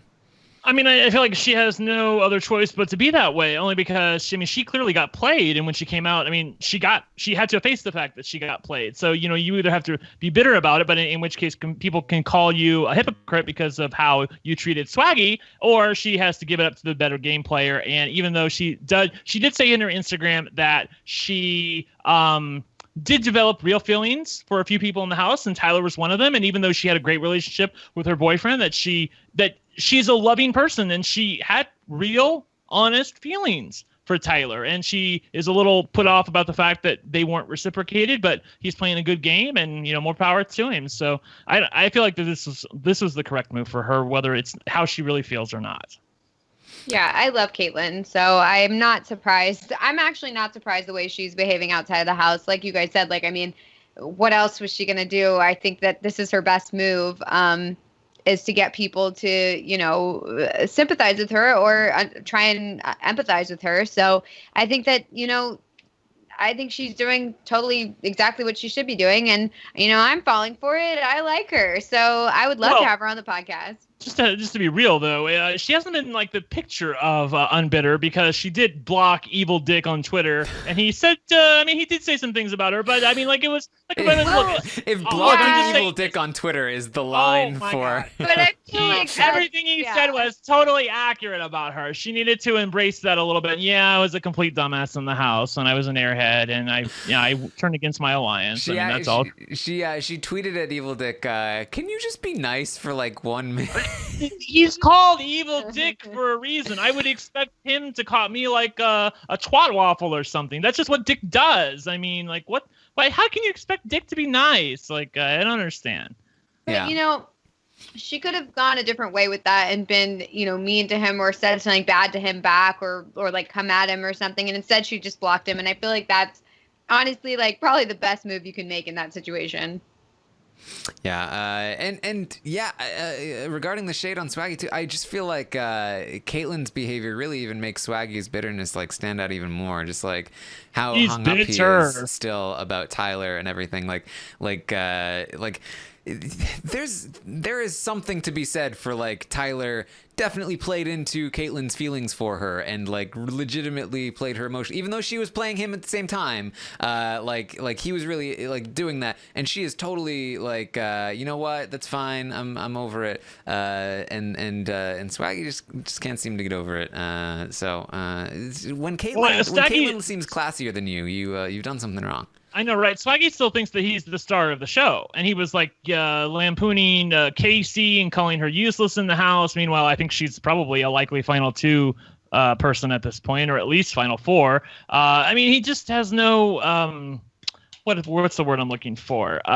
Charm about him to be able, you know what? It was a game. We all played a game. I lost. No big deal. I'm still pretty freaking awesome. That's what he should be like. Instead, he's just carrying around all this bitterness. There you go. A question from Brent on Twitter wants to know, do you believe that Kaycee is loyal to Tyler and vice versa? This is an interesting question. Brent, you say yes. Yes, and if it suits him, that in that order. I think that Kaycee is certainly loyal to him, and I think that Tyler will be loyal to her as long as he thinks that he can beat her and that she will do what he says. But if he senses that he may not be able to beat her, he will cut her faster than you can say, you know what. Yeah. All right. Let's see. Richard wants to know, do you think there's any way production will sequester this week's evictee and include them in a buyback? My answer is no. I think if there's going to be a buyback, it's going to start next week. I think it's possible they could do like 12-person jury with America voting for the winner. I mean, they might think we need Rachel now that Kaitlyn's gone, and Rachel is certainly crazy. I think it's not out of the realm of possibility, Taryn. All right. Taryn's like, no shrug. way. Well, I was in the universe, Brent. I was expecting Melissa to comment as well. So I was, No comment. Next question from Christina wants to know, what is the best way for Tyler and Level 6 to utilize their knowledge of Bayleigh's power? And obviously they need to be HOH next week, otherwise there's nothing they can do about it regardless. But if one of them is HOH, how should they go about this? I have thought about this. I think that basically the more they know about it, the easier it is to handle. They don't know all the details, but based on the details they have, I do think they have enough knowledge to know that they should say to Bayleigh, what do you think? And then essentially tell Bayleigh nominations that she agrees with. And then just essentially trick her into thinking that you're doing what she wants, so that she doesn't use her power, and then just either put her straight up, or put other people up and backdoor her. Either way, get her out of the house without her using the power. And then if you can't convince her otherwise and she uses the power, that's fine. You still have the votes to send her home if you put her up as the renom. Although at that point she's used the power, she's burned it, so you might want to target somebody else first. But it's whatever you want to do at that point. But the trick is trick her into thinking that she doesn't need to use the power, and then backdoor her, put her up, whatever it is. That's how you should handle it. If they get the information, Rachel currently has the information that she has to do it after nominations. Tyler doesn't have that information yet. Neither does anybody in the Alliance that I know of. Maybe Angela, but I think she's forgotten. I don't know. I forget. Do believe that Rachel knows that she has to do it before they know about the nominations. I don't think that Tyler knows that yet. But right. Rachel did say she was going to tell Tyler about it. Right. Tyler's under the impression right now that she can take over nominations if she doesn't like what's on the board, basically. That she could change them on the spot, because that's the word they've been using. So if he finds out that, she has to basically use it beforehand, similar to the halting hex. Again, once Jessica gave up the information last year that she has to use it before the votes came in, that's what that wrote her death sentence, because Paul was like, that's great. All we have to do is wait for her not to use it, and then we vote her out with the power. So Bayleigh, in some ways, has given up all her advantage by telling them about the power, and then continuing to compound that by telling them all the details about it, Taryn. Yes. Oh, my God. Jay Dilly wants to know, if Angela starts getting more airtime, is it possible that she could end up becoming the villain of the season? Brent, what do you think? No way. I mean, she's utterly inoffensive, Melissa. What do you think? Yeah, I don't think so. I mean, maybe if they decide to edit it in some weird, wacky way, but I don't really see that happening. It'd be interesting, but I don't see it. Yeah. All right, there we go. That's our roundtable for. I have one more thing this week. left to add. Okay. Sorry. I just got an answer to this one. Someone in the chat, and people have asked me on Twitter or whatever, like what my mom, as the casual correspondent's favorite player is. And she just told me that right now it is Tyler. And in answer to what we were talking about last week about how do we think that Sam could still win America's favorite player, even with all of the whole, drama around her. And everyone was saying, well, the casuals will still like her. My mom did not like her. My mom does not like her anymore. So if that's any indication of how other people are thinking, then it's possible that she's out of the running for America's favorite player. Yes, I actually spoke to my mom over the weekend. Oh, very rare wow. occurrence. And casual correspondent, other mother. Yes, she also thought that Tyler was one of her favorites. She hated Brett at first, but Brett won her over with his antics. And yeah, I think she does also like Sam a little bit. Although I didn't really ask her about Sam. Yeah, I asked her who her favorite player was, and she likes Tyler. So there you go. All right, a lot of the so casuals Tyler, like- there you go. Yeah, a lot of the casuals like JC too. My mom likes JC. She thinks he's a hoot. So I can see people liking him. I could see him winning America's favorite player at the end. I really can. It's possible. Yeah. Yeah, if they keep up this goofy edit and they never, I mean, if he just goes through the game with this goofy edit and then gets evicted, I could definitely see him getting America's favorite player. All right. Okay, so another nice, long, juicy roundtable podcast for you. Just over 2.5 hours. Any ideas for the hashtag for this podcast? Let me know in the chat. Of course, I will be live tomorrow morning to update you on everything going on the feeds today. And, of course, tomorrow night, I believe we were correct. Yes, Audrey is scheduled to be on the podcast with me to recap tomorrow night's episode. And then, of course, Thursday night, we will be recapping the live eviction episode where there may or may not be a split vote going on, some blind sides, everything going on there. I'm seeing vibrational stock shift, hashtag Ethernet curse. That's a mouthful. Moms of the LFC. Moms of the LFC. Stock crash. We'll keep looking. Brent in the well. Hashtag Brent in the well. Yeah, Brent in the well. Yes. That's a good one. All right. How bad that was. Yes. Thank you. It was so funny. It was fantastic. Thank you again to Alexandra and Christina for both doing wonderful work with all the data and everything going into the stock watch. Anything else you guys want to plug or talk about? No, I think we're good. All right. I did just record for the first time in 3 weeks an American Ninja Warrior podcast with Lita that should be coming out soon. We caught up on the missed episodes while she was away and talked about the Miami finals. So make sure you check that out on the Reality TV Wrap-Ups feed or dedicated American Ninja Warrior feed. Did you go to the Vegas finals this year? Not this year. Because you've gone in years past. Yes. You have not. Not this year. So sorry, yes or no? No, okay. All right, so there you go. Make sure you follow us on Twitter if you want to take part and vote in the player ratings. Make sure you're following me on Twitter at ArmstrongTaryn. That's where I post out the link to the form, as well as if you want to ask questions. I will always ask for you to respond on Twitter with your questions. So that's how you find it. You can also follow Brent on Twitter at One Lucky Gay, and Melissa at It's Melissa with 3 A's. 3 A's. That's how long 3 A's are. Like 27. No, that's exactly 3 A's. Usually I abbreviate it, but I decided to be a little more formal tonight. Thank you. Yes. So for Brent and Melissa, I am Taryn Armstrong. Hashtag Brent in a well, or is it the well? I don't remember. Brent in the well. Brent in the well. We'll see you next time.